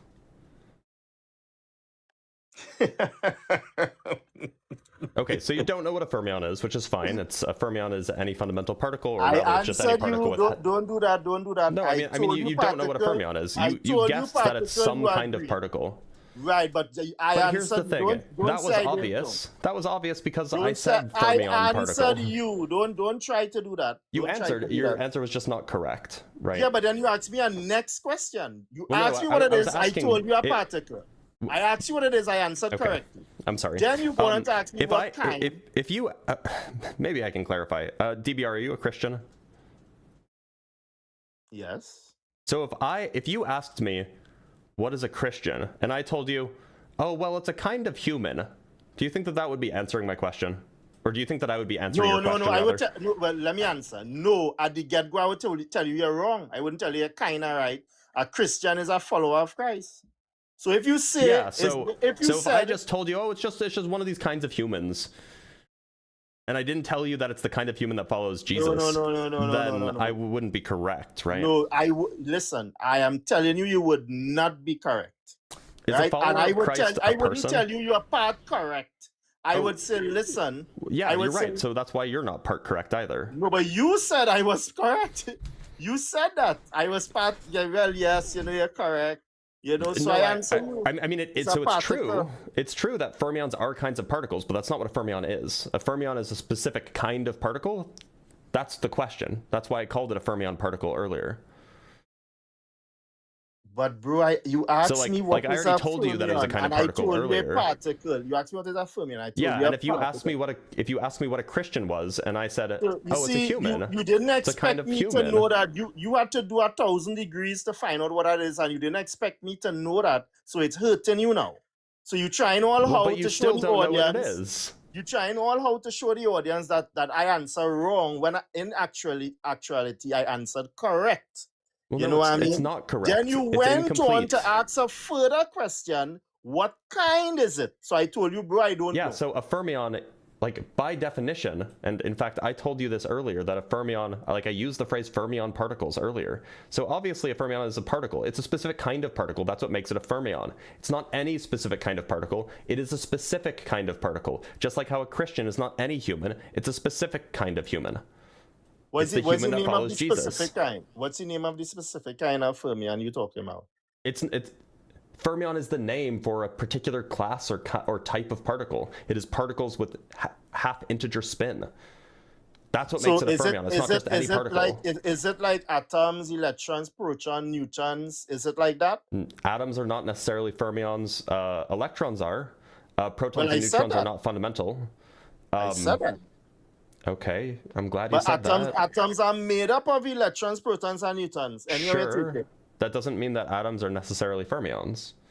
A fermion is a subatomic particle, or it's just a particle. You can call it subatomic if you want.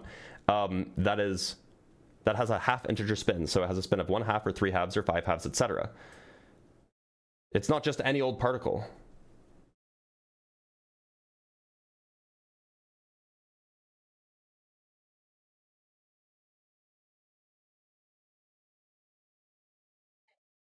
Let me research. And it's fine. You don't have to know what a fermion is. I totally get it. Most people don't.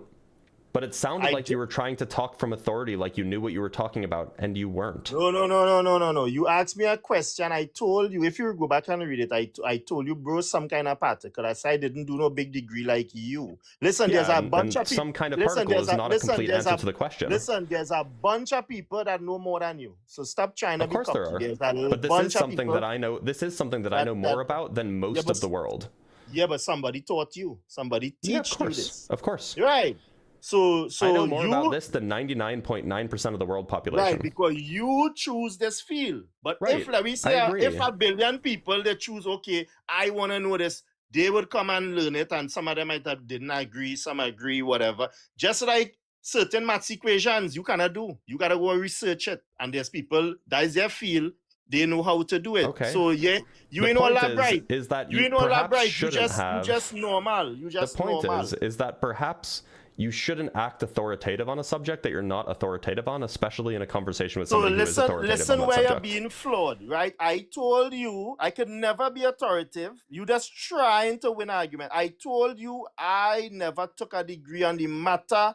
I told you I don't really know is some form of I particle. could be That misremembering, everyone here who is but I listening vaguely is remember you saying that you actually understood what I said. everyone here who is listening is actually hearing and seeing how you are trying to Yeah, be I know. a liar Look, and so, push me so under the rug. DBR, is it the case that after I finished explaining inflation, after I finished explaining how the matter particles came to exist, that you said that you understood? Listen to this. I understand Please. what you wait. I understand Please, what just answer my question you directly. I understand what you are trying to say. What it is I ask Okay. you In is order where, to understand what I'm trying to say, you have to understand the words that I'm saying.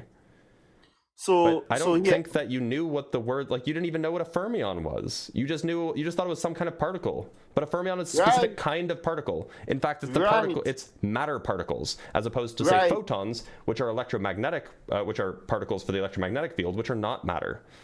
let me ask you a question. The Do inflaton you- is not matter. let- It's let not a me fermion. let me ask you a question. Does facts change over a period of time? Do Could facts change? Yeah. If by facts you mean like true statements about the world, then no. I mean, unless the world changes, of course. So we're not talking about true statements. We're talking about What do you mean we're not scientists. talking We're about talking true about statements? Bro, What are let you me talking about? explain. Let me explain. Scientists doing experiments over the years, they come up with this, then they get to realize some years after, hey, that is not true. So because it was once I come up with this, all right, it's a fact. It is so. Then now they some years after they realize, wait now, we were wrong. They change the fact and put it the truth now. The truth cannot change, but facts just change. Right? Once it's not the truth. When we learn something new, should we update our positions on that thing that So we learned? yes, but I mean the old facts would change. So that is my point to So you. wait, so my point you to you agree? is You agree the that it's point- good to change your positions when you learn something new? yes, I didn't say it was bad. Okay, so I didn't say it was is bad. science a good thing? Is like updating our positions when we get new data, is that a good thing? Listen to this. Science is a good thing only when it speaks the truth, not when it's trying to force a narrative. And how it do we cannot figure prove- out whether Wait, let it's me speaking answer. the Let me truth answer. with any Let me sort of answer. And probability? let me answer. And it cannot. It trying to push a narrative and cannot prove it. And this is going on a lot in science. Yeah, sure, I agree. Science doesn't prove stuff, it provides evidence for stuff. Now, the question is how do you come to good conclusions? What's the best method to come to true conclusions about the world? What do you think? Do you think it's using a method that can update when presented with new evidence, or do you think it's relying on a book that's a few thousand years old and will never change? Which one is more likely to get you to truth? The both would help. You think that a book that's 2,000 plus years old-ish is going to be helpful in figuring out what's true about the world, even if it can't change when presented with conflicting evidence? Yes, the both would help. The matter of fact, the Bible was the first scientific teacher. Oh my god, it wasn't a scientific teacher. It's just, I'm just a little bit perplexed. So like, what if some piece of evidence came out that said, you know, and this is a hypothetical, of course. Suppose that we found the body of Jesus, and it was just bones. It never resurrected, it was just bones. We did a blood test, we found the body of Jesus, and it was just bones. Now, if you're a Christian, you would have to reject that evidence. You couldn't change your view. if you just believe the book, because the book can't change. Why would that be a good way to come to truth? How would that help us come to truth about the world? So listen, right? What you're saying there, I could tell you the same thing. That don't make sense when you're not asking me. Here why, right? I could tell you, well, suppose they find something now and realize that evolution was never real and they gotta change it and then the whatever. models would update. The scientists would update their models. Absolutely. Right. But that's the point good, is, right? they already checked his tomb. No one found him there. Well, to be He's clear, risen. nobody really knows where his tomb is. 500 witnesses saw him. Okay, so this is how I know that this is how I know that your brain's shut down at this point, because you're not willing to engage in the hypothetical. Bro, listen. I just tell you, science and the Bible would help. I just Can you told engage you with the that. hypothetical? You have a problem with the Bible. That is where you have a problem with. Yes, because the Bible is not able to update when given new evidence. Bro, the first Can you scientific engage with my book. hypothetical, please? Where you say the Bible what? The hypothetical is suppose that we found evidence of Jesus' body, and it was just bones. How would you regard the Bible given that evidence? How would you know it's Jesus' body? It's been tested. We confirmed it because we also found James's bones Right. in the So hypothetical. listen, Yeah. you must have We something confirmed to. that it's Jesus. You must have something to It has test holes it in the hands. from. No, there was a lot of people crucified, so you had to come better than that. You This is want me exactly engage what in I your mean. hypothetical? Rather than just accepting the right evidence through and when I engaging with the answer hypothetical, you, you're cutting coping. me off. Well, Right no, you're through, coping. because right through, I letting you As talk. part of the hypothetical, we letting you have proven talk. that it's Jesus' body. I letting you talk, right? And every time I start to talk, you're cutting me off. Every time. So It's because you're it's deflecting. showing that like you're being threatened by me or something. Let me So speak. in the hypothetical, Let we me have speak. confirmed that it's Jesus' Let me body. speak. No, you How don't do you get to engage do with that. You don't get to Yeah, choose it's- hypothetical. You Yeah, ask I a can. question. It's my hypothetical. No, well, I'm not engaging in that. Oh, okay. So that's how I know Because that you turned off your critical thinking brain if you even have designing- one. You designing a hypothetical for somebody to answer you the way they Yes. want. Yes, Yeah, that's well, the point no, of a you can't hypothetical. get it. Yeah. You can't get You it. can't engage with a hypothetical, which You is can't- fine. I Every understand time that. I ask you a question, you DBR, change it, you change it, so you change it. I would suggest that you learn to engage with hypotheticals even if they're challenging to your worldview. Until then, have a good one, my guy.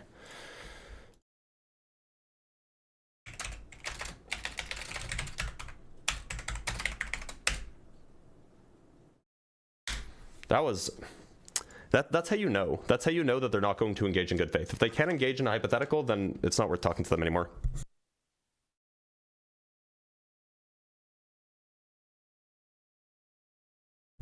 All right, let's read some super chats, and then we will continue to the next group. Next guest. From with the 18 Arab Emirate dirhams, why do you never bring up moral arguments when discussing the Abrahamic religions? I see many atheists using them mainly. Why don't you? I'm curious. They get messy really fast. And I honestly am not sure if they are... And to be clear, I like talking about the science stuff more. So... From again, with the Jesus, Moses, and Muhammad, rank them based on I don't think that Moses existed, and I don't know if we know anything about how intelligent they were. From again, do you think the Exodus C ever happened and why? No, I don't think so. At least not a large-scale Exodus as described in the story. From Rafał Bokarski with the 50 Polish zloty. Hey, Dr. Blitz, I've built a next-gen particle simulator that is able to run millions of individually computed particles in a browser, open sourced.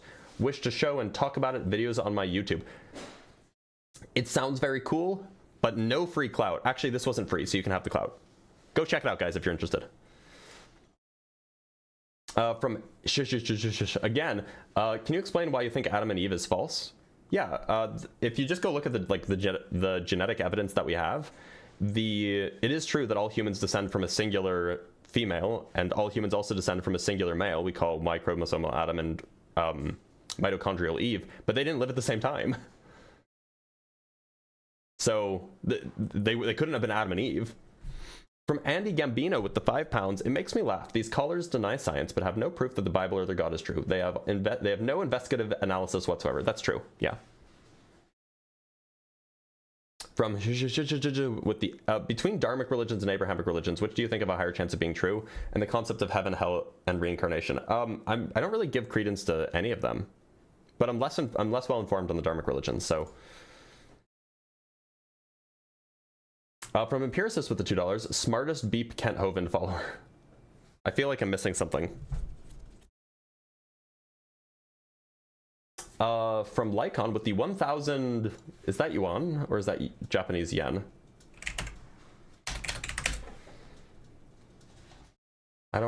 Yeah, I think that's a Chinese yuan. For some reason, it seems that people believe evolution by natural selection is the same as in Pokemon, where creatures evolve during their lifetime. Continues. Oh, there's more. Okay. Looks like it's the same with this caller asking how did they become reptiles. He doesn't understand evolution. He thinks it's like Pokemon. Yeah, that's exactly the problem. Oh, that you think they use yeah, it would make sense that it'd be yen, not yuan, because I don't think China has access to TikTok. So thank you so much, Lycon. From JJ Masta with the £5, video titles in 3026. Dr. Blitz destroys flat space timers with facts and not true. That's exactly what's going to happen in 2036. Thank you guys so much for all of the gifts, by the way. The mic drops, the stars, the clutches. Very appreciated. And from Kurt Fell with the $5, Dr. Blitz, how are you losing to Barbados? Okay, let's not do that, y'all. Let's not do that. People have accents, it's okay. From Lycon with the 500 yen, a fermion is a farticle. Should be printed on t-shirts. Maybe I will add that to my list of merch ideas. If I can find it anywhere. Somewhere here. Where is it? Oh, it's over here. A fermion is a farticle. T-shirt. Okay. Written down. Good idea. And from Elliptic 6 with the $5, hey Blitz, sending the love and a thank you. Because of you at 43, I've decided to come back to school. Well, that's huge. You would be maybe the second person that's gone back to school because of the content that he makes. So that's enormous. Thank you so much. You can be on TikTok as a Chinese. I know many living in China on this app. Oh, I would imagine that but it's not like allowed on the open internet, right? Like there's a Chinese version of TikTok, I thought. And like, I guess you would need a VPN in order to be on TikTok if you're in China, right? Maybe I'm wrong about that. I could be misinformed. Let's bring up Tsai Liang, or maybe it's Kai Liang. Is it Kai Liang or Tsai Liang? Oh, you can just call me Kay. Kay? Oh, sounds good, Kay. Kay, how old do you think the Earth is? Oh, I don't know. Very old. I have no way of knowing for sure. So it's open. Okay. Do you think that there's like any scientific way that we could figure that out?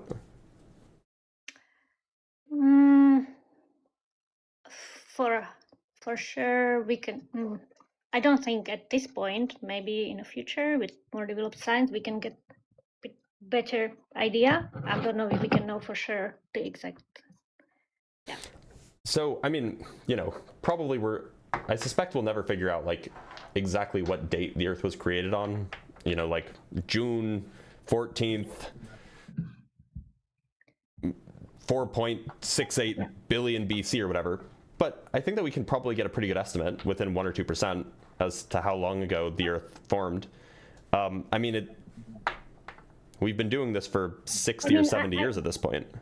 I am open to it being extremely old, like whatever billions or I don't know, whatever. Right? That's not an issue. Have you looked into radiometric dating? No. So radiometric dating is the process that we use to figure out how old things are most frequently. Essentially, you take certain kinds of rocks, crystals, minerals, etc., sometimes gases, and because some of these minerals, some of these materials radioactively decay, they decay at a certain rate. And the rate at which they decay, we can measure in a laboratory. And so we can use that as kind of like a clock to figure out how old something is. And this has been done, and it's been done since the 1950s, in fact. And we figured out that the last time an asteroid formed in the solar system was about 4.5 billion years ago. That gives us at least some idea as to how long ago the Earth formed. No, that's fine, but I mean, how old it is? It's not doesn't relate to the topic of whatever you have here, creationism is false or not. Like, it's irrelevant. It doesn't prove or disprove Christianity or Well, whatever. so at least in the U.S., and I think that this is true in many parts of the world at least, creationism refers to this idea that the Earth is 6,000 years old and that God made it, or between 6 and 10,000 years old. I know that some Christians see it that way. That's fine. I don't think we should claim that. Okay, so that's what I mean when I say creationism is false. I'm not making a claim that a God didn't create the universe billions of years ago or whatever. I think that that's not true either, but that's a separate conversation. Okay, I actually had a question. I don't Sure. know if, yeah. So the eternal matter that you mentioned, that it just was there, it's eternal, right? Sure. My question is, did this matter include consciousness or some kind of intelligence? Or No, something? it wouldn't have. Okay. And in that case, how do you see, where did the consciousness come from, or how consciousness, I mean, like a will, ability to choose, that kind of thing? I think it's an evolved trait. And how do you, right, like, so you always talk about scientific proofs. How would you prove it or replay it in laboratory, or how can you further support the idea that it can just develop? Because Well, I mean, like, as far as biology is concerned, by the way, there's some strange echo, but as far as biology is concerned, the consciousness is tied to brains, and so we can just go look at the evolution of brains in the fossil record. Okay, but that's just physical. Oh, that's so much better. Oh, okay. How, it's physical, right? The growing brain, it doesn't, it still needs consciousness, right? It's, Well, as far as I'm concerned, consciousness is tied to brains, and I think that we have good reason to think that that's true. yeah, but at some point, like, it cannot decide, I need to grow a brain because I need to become conscious because it's better for me to develop further, right? Because Well, that would be consciousness itself. I mean, natural selection, or evolution by natural selection, doesn't involve anything deciding, right? This is a natural process. There's no decision maker involved. Yeah, but wouldn't that need some kind of consciousness or order for that program to be there to keep evolving? Like, that in itself is a program. No, it's not a program. It is a, I'll say it again, it's a natural process, and I can explain what I mean by that. The point is, and hopefully this is not news to anybody, but whenever you're existing as a living organism, we have, DNA, we have proteins, we have all this lovely stuff that's very fragile in some sense, and the environment can cause that stuff to change. It can, the light from the sun can damage your DNA. Certain foods that you eat could damage your DNA, can cause inflammation, which causes DNA damage, etc. And so the point is you have basically a random number, or you basically have random changes happening all the time in any given organism. And those random changes can sometimes be beneficial, sometimes they can be harmful. But when those changes are beneficial, they tend to stick around, because the things that would have those changes would be more likely to survive and pass down their genes, whereas the ones that are less beneficial would be less likely to survive and not pass down their genes. So it's through this kind of like random, it's almost like a random process that provides input, and then as a result of what is most likely to survive or what's not most likely to survive, that selects out the most effective things. There's no process, there's no thought process involved. It's just which ones survive and which ones don't. Okay, but so that there is not really consciousness. I'm asking the point. There's no consciousness involved in the evolutionary process, but that doesn't mean that consciousness can't evolve. Yeah, but can you scientifically prove and explain how does that happen, that consciousness just appears? Well, look, so all I'm saying is that we know that brains can evolve. That's not so far-fetched. Maybe you agree with that, maybe you don't. And once we've established that brains can evolve, I think that it's not so far of a jump to then say that brains are the kinds of things that can have consciousness. And there's evidence. There's evidence for that, perhaps not proof, but I think that it's probably pretty reasonable to say that if you have brain, then you can have consciousness. And if your brain is sufficiently complex, then consciousness is the kind of thing that would exist within that brain. Yes. I think that's the point of disconnected. I see consciousness much more than just some impulses in the brain. Right, but whether or not that's true, and maybe it's true, maybe there is some sort of like magic soul or something that enters the body when the brain is sufficiently complicated or something like that, maybe. But that has nothing to do with the actual evolutionary process that did happen. Yeah, but it's important question. I mean, I understand what you're saying. The problem of mind is important, I agree, but that's more of a philosophical question than it is a science question. Yeah, but if we come to conclusion that consciousness cannot just appear, then we would necessarily have to have some god or intelligence that caused it to appear. Not necessarily. There's a whole branch of philosophers who I disagree with, but they exist, called idealists. They think that all there is mind. And many of them are still atheists. They just think that like the mental is kind of fundamental, or that consciousness is fundamental in some sense, and that's like a fundamental feature of reality that in some sense everything has. And so it just becomes more complicated. The consciousness just becomes more complicated when the brain becomes more complicated, when you have more sophisticated systems. And do you have any explanation for those NDEs or people when their brain was not active while doing surgery, and then they came back with knowledge? I don't really trust a lot of them. I don't think that there have been particularly many good studies on NDEs. Okay. Okay. I think that's it. Thank you. Okay. Thanks for being here. Well, she was decent. It's not often that you disagree with somebody on something so fundamental, but also have like a decent conversation. From Lycon, it's Japanese yen. Thank you so much for correcting me. I appreciate that. And from with the 18 Arab Emirate dirhams, rate the performance 1 to 10 on the Abrahamic God on how well he managed to spread his message to us. Also, do you think he is evil and why? I don't get the I don't understand the appeal with like rating the God. Like it's not. I don't think that's a particularly useful thing. I don't think that the Abrahamic God spread a message at all. I think that humans spread a message. The Christians and the Muslims were quite effective. The Jews not so much. Do I think that he is evil? I don't think he exists as a character in a book. I think that he is a complex character, if you will.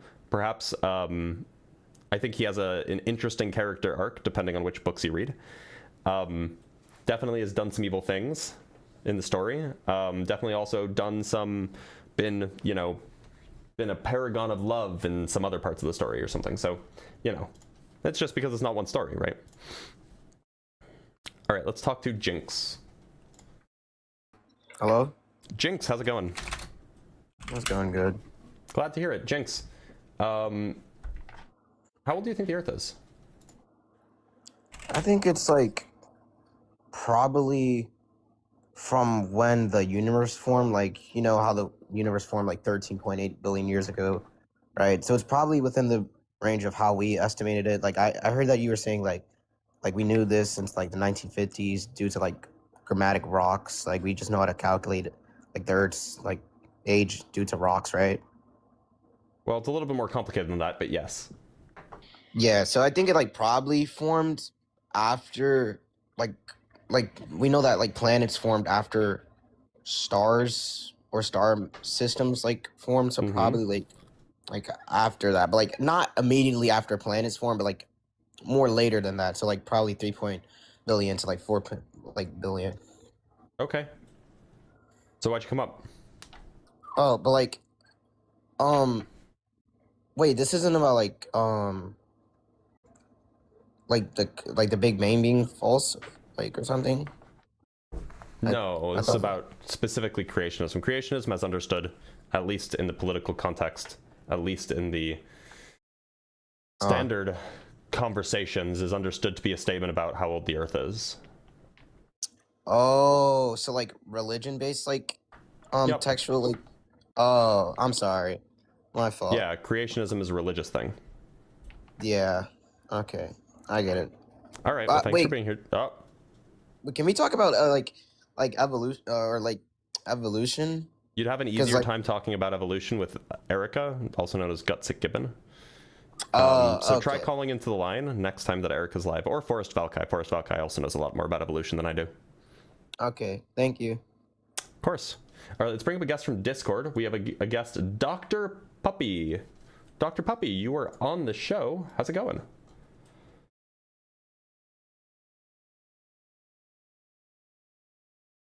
Dr. Puppy? Yep. Hey. Can you hear me all right? Yes, sir. I Cutting can. out a I'm little surprised bit. to hear you here. Yeah, I can hear you. Okay. You're going to have to turn off the YouTube live stream, and you're going to have to just listen on Discord. Is that fair? Okay.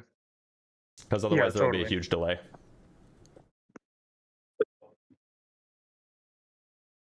Good. Is there a bit of a delay?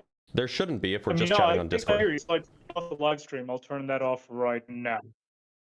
Oh, okay, perfect. Yeah. Okay, good. So, Dr. Puppy, how old do you think the Earth is? About 4.6 billion years, if I'm not mistaken. That is what I learned, and it's actually what we believe consistent. I'm a Hindu, so it's consistent with that. What most of us say. Okay. So, look, the context of the conversation is typically going to be about the Earth, contesting the age of the Earth from, order of thousands of years old to, as opposed to billions of years old. So, what did you want to talk about? Yeah. So, there are a few things, but just because we started with that context, there is something that I quickly wrote in the live stream chat that was probably a little wild. But it's going to the extreme of the idea of creationism. As Hindus, especially in the Vedanta philosophy, we generally believe that the universe does have an end, or what we might consider a renewal period that comes from a god. In a way, or some divine reality, and that's on the scale of 155 trillion years, which is, to my knowledge, wildly out of scale with what modern physicists would purport. Yeah, sure. I mean, so Yeah. but my understanding is that Hindus don't have an issue with this past cycle having a Big Bang in it 13.8 billion years ago, right? Yeah. Yeah, no, we don't have an issue with that, but I think a lot of the issue that I think part of what really prompted me to want to speak is because I think that for the sake of everyone's, because I believe that would be the chief value, right, of the live stream, everyone's upliftment and exposing them to new ideas and learning how to rationalize. So one of the things that made me want to speak was, I think that the logic of a lot of the debates is not really sound, coming from the other side at least. Particularly Okay, with Dr. Puppy, definitions this of God is or not the place. rationality If you want, behind Dr. Puppy, this is not the place.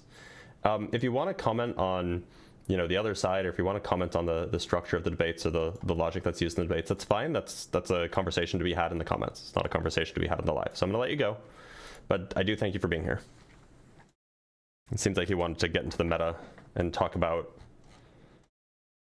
I don't know. It's just not the time or the place. From Lycon with the 2,000 yen, thank you so much. Okay, Blitz, how about you don't understand the appeal of raiding gods when I clearly remember you saying that Quetzalcoatl is the coolest one, and it is. Coolest is not the same as most effective or kindest. And from with the 18 Arab Emirate dirhams, between the C-split, Jesus Resurrection, and Moon Split, why do you think has the most evidence supporting it? Also, do you think it could be natural? I don't think that really any of them have any evidence for them.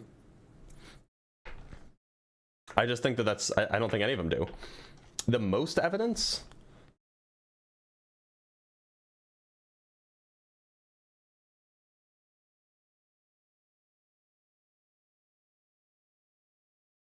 It depends on, I guess, what you consider to count as evidence. If you just have independent stories, or if you have stories about, if you have some sort of text that says that happened, then it's roughly equal, I guess, because you have one text, you have the Torah that says that the Red Sea split. You have one text, which is the Christian Bible, which is of course composed of many texts, but one text, which is the Christian Bible, which says that Jesus resurrected, and then you have one text, which is the Quran, which says the moon split. So maybe it's equally little. And from Lycon again with the 200 yen, it's still rating checkmate. You got me. I've been defeated. We checkmate. They got us. Time to turn it in. Oh, hello. Enemy, how's it going? That's going pretty good. Glad to hear it. Enemy, how old do you think the Earth is? I think the Earth is 6,000 years old. Okay. Why so? Well, first of all, ancient Judaic texts, so even before Christ, determined the Earth to be 6,000 years old, and the Earth being 4.6 billion years old is something that's I guess you could call it a modern theory that, like you previously said, was established in the 1950s. So I would rather go off more archaic interpretations than modern ones. Similarly, would you rather believe that the Earth is flat? I'm not too sure about the shape of the Earth. Because it does say in the Hebrew Bible, it does say that the Earth is flat. Well, it could, well, in some interpretations, it could be metaphorical, but yeah. Wait, could the age of the Earth be metaphorical? Well, that's a bit different because calculations were used to calculate the age of the Earth. Yeah, and how do you know that they were? How do you know that they were getting the numbers for the calculations from something that was meant to be understood metaphorically? Well, it's more probable that the Earth is 6,000 years old than it is for the Earth to be flat, as for the Earth to be confirmed to be 6,000 years old, there needs to be a due process, while for the Earth to be flat, you just need one piece of text saying something that the Earth is flat for it to be flat. It's not something which is mathematical. You could say so. Well, so it seems like the mathematical thing has more interpretation than the flat Earth thing. Like there's more places where the argument could fail because it's relying on interpretation of many different texts and then doing a calculation based off of those interpretations. Well, that is true, but again, it's not even just the Judaic texts which say that the Earth is 6,000 years old. Other civilizations also estimated the Earth to be around, from whenever their civilization begun to about approximately intertwined with the 6,000 year old 6,000 year date of the what other Judaic civilizations? text. Like the neo-libertarian phalangists, for example, they estimated the Earth get to out be of here. Mods ban him. Mods ban him. Gone. Get him out of here. Neo-libertarian phalangist, my ass. All right, let's talk to Vitor Serrano.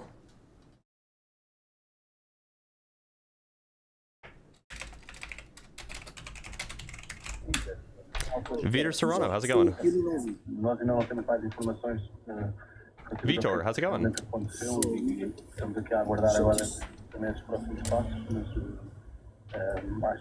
All right, looks like Vitor's not here. Let's talk to Reed Fenno.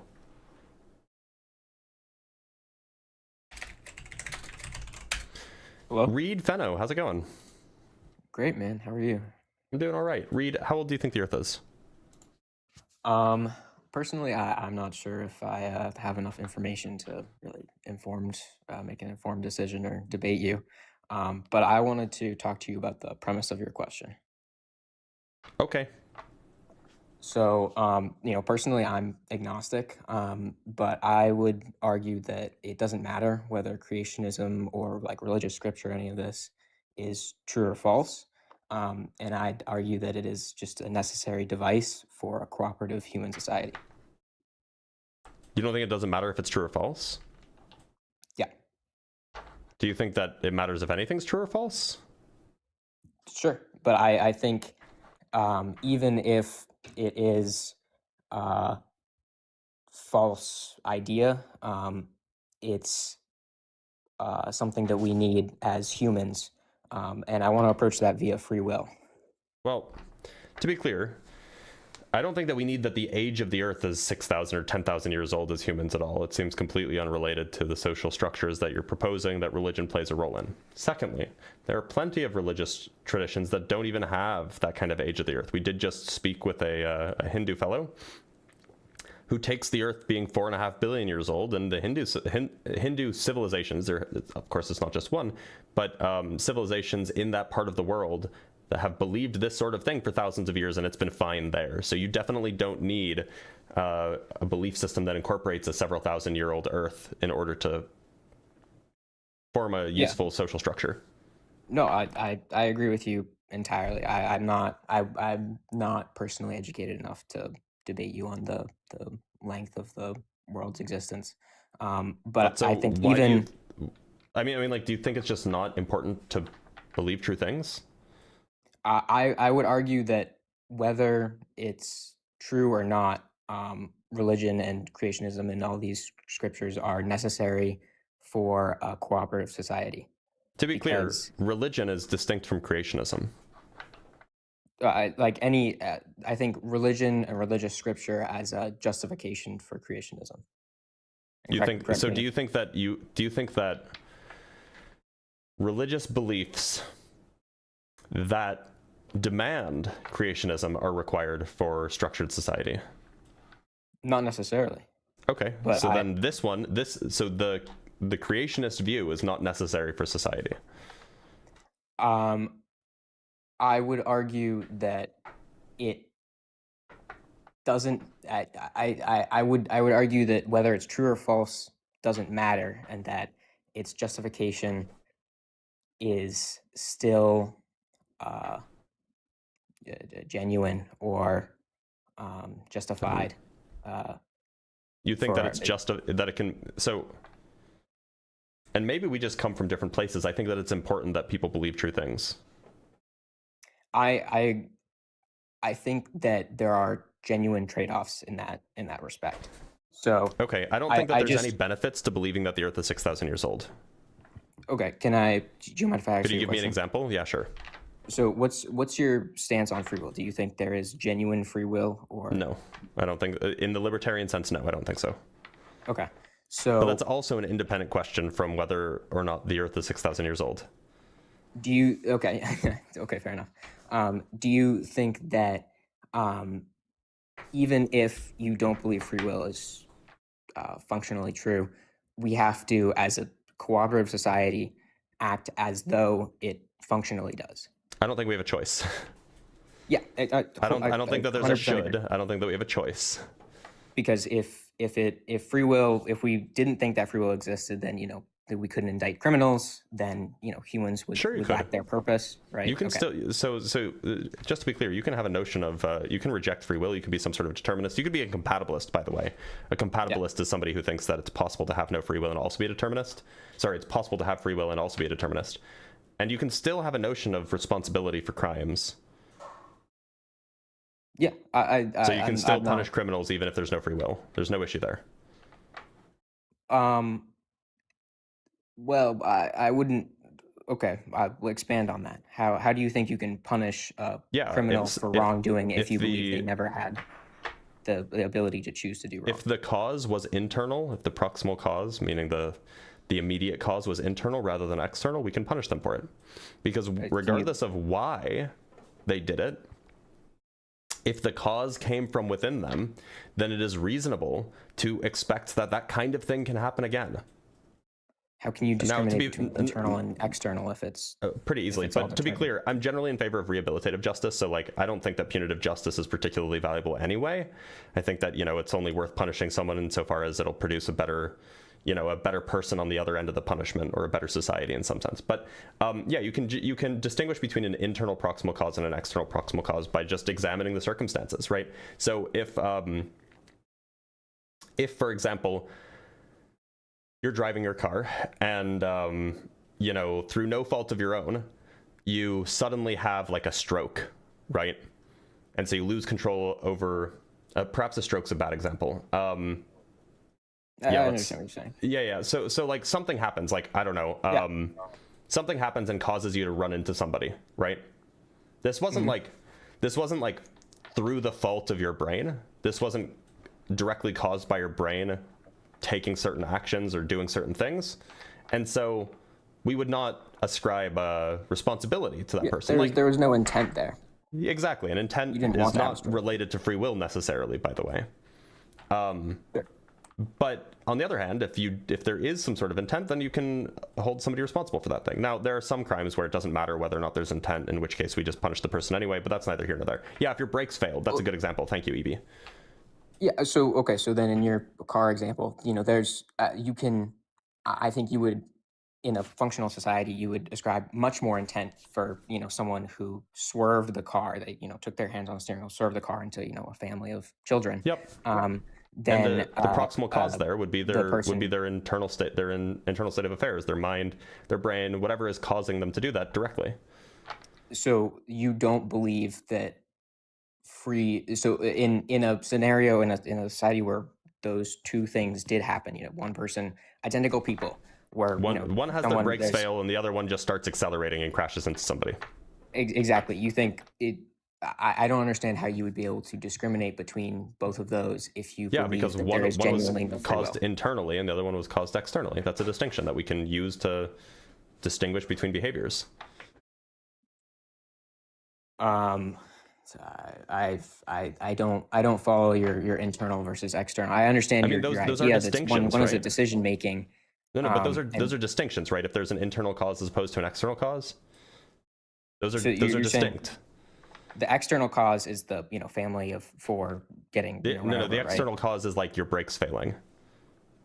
I see. So something happens to you, but out of your control. Something happens that causes that causes the crime to happen, or causes the harm or whatever ended up happening, right? If your brakes fail, then you're not going to blame the person because it wasn't caused by by whatever process that leads to people doing the things that they typically do. It wasn't caused by that. It was caused by something external to that.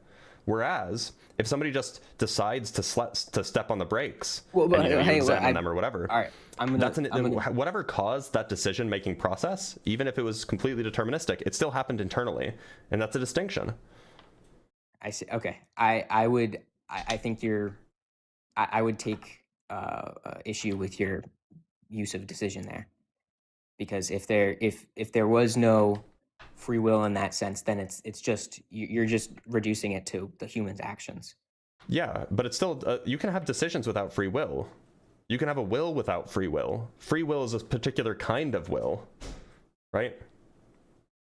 I would argue that is what will. Otherwise, what's your purpose as a human? I mean, what are you? You're just here a free to live will out the is life just that a you will live. that is or a free will is just a will that's not determined, and a will, say a non-free will, is just a will that is determined, but it's still a will. So you can we do this all the time in court systems, and the court systems don't have to examine the nature of free will in order to be able to come to conclusions that this person had the mental state. It's called mens rea. I think that's what it's called. Well, mens rea is the right word, but the mental state is like the state of your mind, the state of your mind that you must have been in during the commission of some crime, and they examine that, and they come to a conclusion. If that's a necessary part of some sort of criminal action, then they have to examine if there was the appropriate mental state. And if there was the appropriate mental state, then you'll go to jail. If there wasn't, then you won't go to jail. So in that way, do you think that people who were born with certain genetic predispositions, like the warrior gene, are you familiar with the warrior gene? Yeah, I'm pretty sure it's bunk, but sure. Okay, so say hypothetically it's not. Sure. Would they be entitled then to lesser punishment or the same punishment? The causes are still on the inside. But they were functionally disadvantaged from. Okay. The causes are still on the inside. Everybody has their own struggles. That's interesting. Okay, all right, I understand your argument. I had a couple other questions, but they're not related to creationism, so I'd be happy to drop off. Well, thanks for being here, Reed.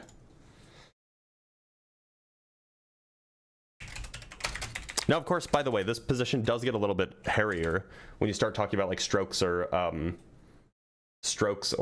brain tumors, things like this. But as far as I know, that's actually contentious legally. I think that there's and I could be misremembering. So if I'm misremembering, all of the lawyers in the chat, please correct me or please yell at me or something. But I vaguely remember hearing about a case where somebody did something, but then they were on appeal or something like that. It was found that the person had some brain tumor or something pressing up against a particular part of the brain. that yeah, my wife is a lawyer, but I'm not going to bother her about this. That basically prevented the kind of like consequence-based thinking that we typically do when we examine actions or something like that. And so if I remember correctly, that's the kind of thing that was overturned. And so that was no, I think that this was actually a real thing.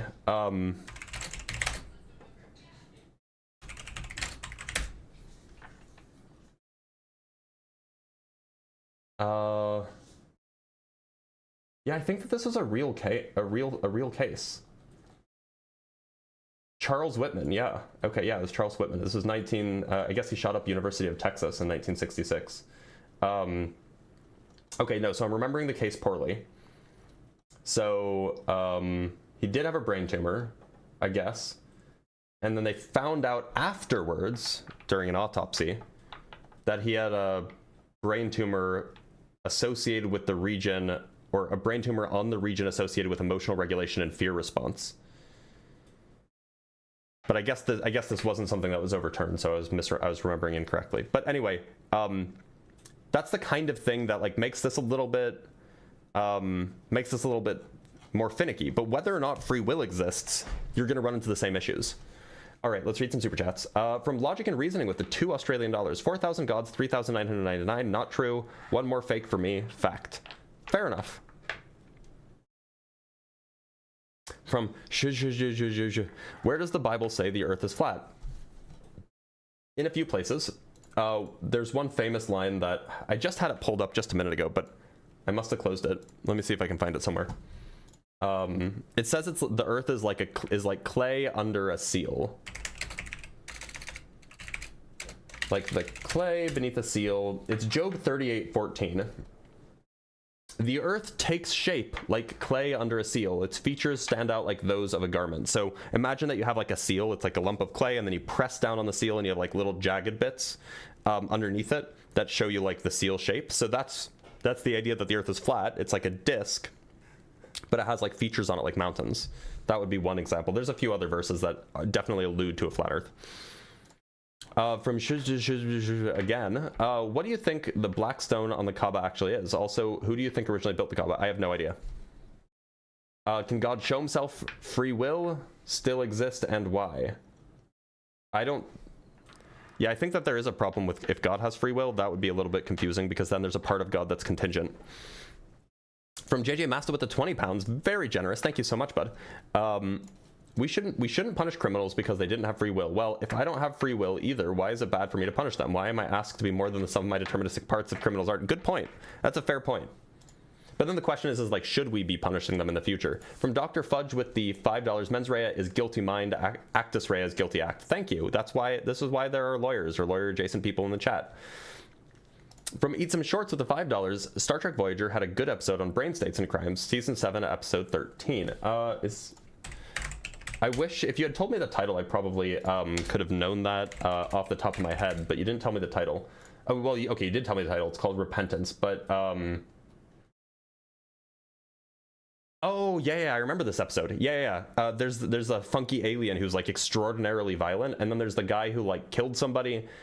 Yeah. There's the guy who, like, allegedly killed somebody, but it's actually they're bringing him to, like... what is it, like a death sentence because he's like of the inferior species or whatever, and so like he's actually not a bad guy, but he kind of is a bad guy because he did kill somebody. It's that episode, right? And from Seclusive Snail with the $2, thank you so much. I appreciate the donation. It's very much appreciated.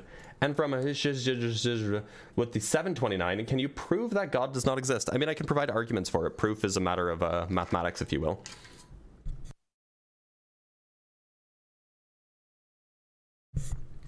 Remember when they wanted to execute Will Wheaton for walking on grass? That they did. That they did. All right, let me double check, make sure I didn't miss any cash apps or anything as well. Because I don't want to do that. I don't want to leave anybody out. We have, so funnily enough, we have 2 cash apps from Grimlock, both of which are telling me to hydrate, and I did drink just by like, well, only one of them is telling me to hydrate, but I drank the moment I saw it just out of response. But Grimlock also says, guess thinks we be Digimon or some shit. This was referring to the evolution stuff. So thank you so much, Grimlock. It is very much appreciated. Let Let me just double check. Okay, do we have, so we currently have, oh, let me double check Discord. We have one guest on Discord from Isaropia. Isaropia, you are currently on the live stream. How's it going?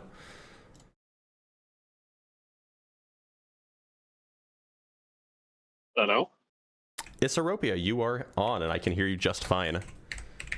How's it going? I am doing well, thank you. Glad to hear it. Isaropia, how old do you think the Earth is? 4.5 billion years, maybe. Okay, why'd you join? Okay, so for me, creationism is connected to consciousness. How are those two things related? Because I believe anything that has consciousness has a value. And that value will, in general, express itself by locally decreasing entropy. I don't see how value implies anything about locally decreasing entropy. But I also don't see how this gets us to creationism.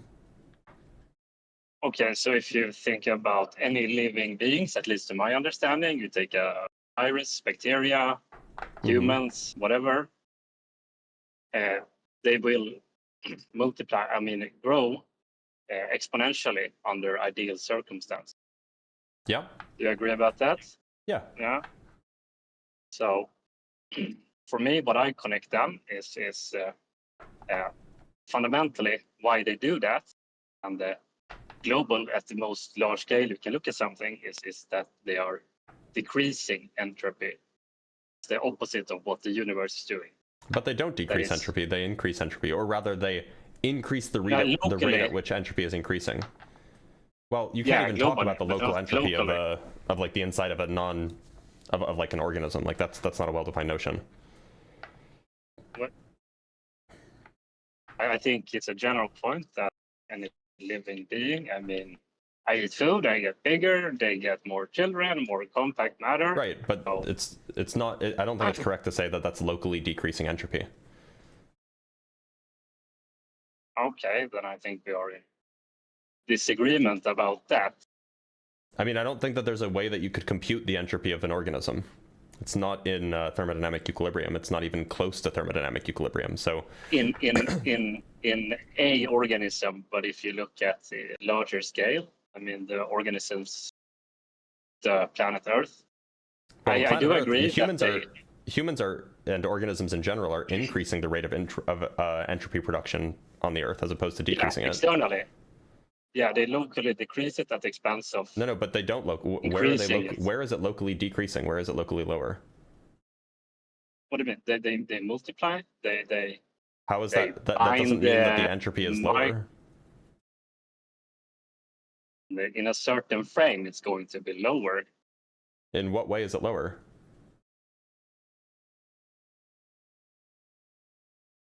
Okay, so in general, you're a physics guy, right? So I'm sure you can school me on stuff. At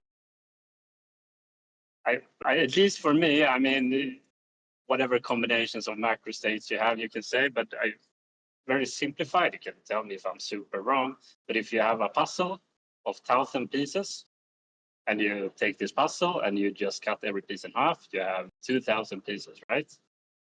Yeah. Yeah, and have you then, in that box, increased or decreased the entropy? If it's in thermodynamic equilibrium, then you'd probably say that you've increased it. So for me, when you put molecules together and you look at it at a certain frame, then I'm under the understanding that we locally decrease entropy. Of course we cannot complete that. Entropy isn't like a vibe, though. Entropy is a well-defined mathematical notion. Well-defined thermodynamic but notion. It's very complicated.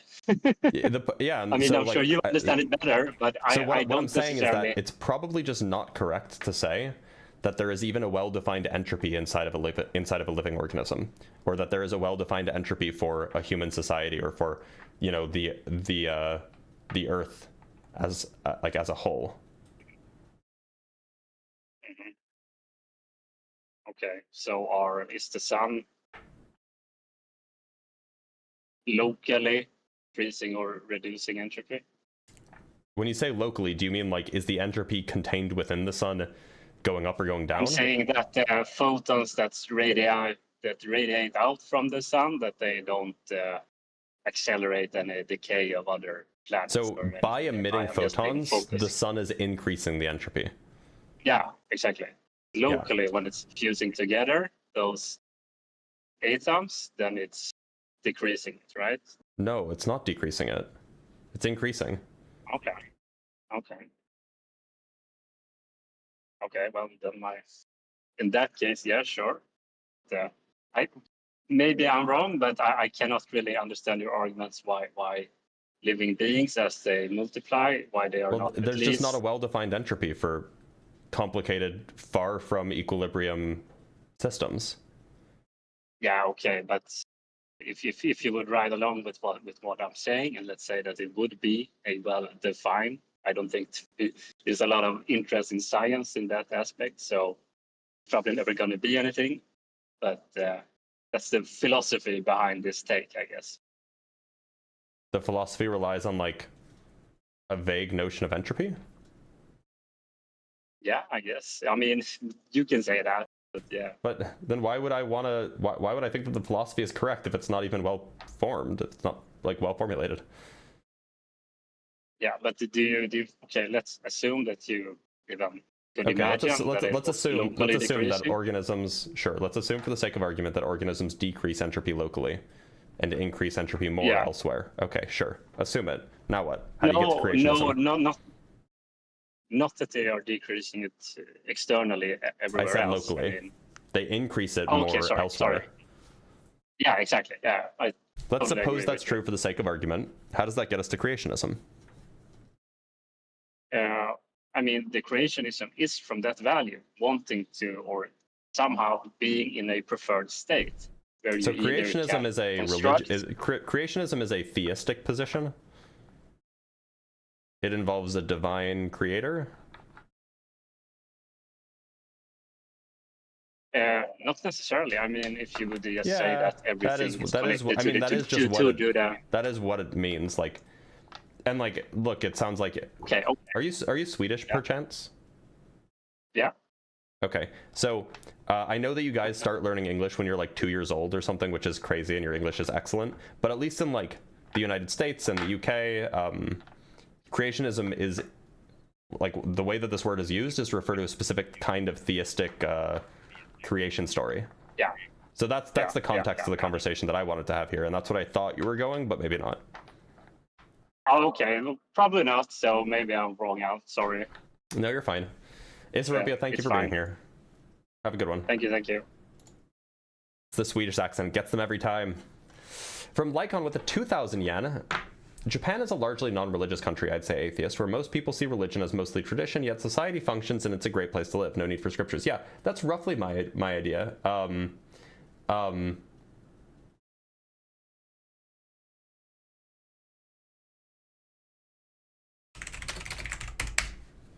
That's roughly the idea, yeah.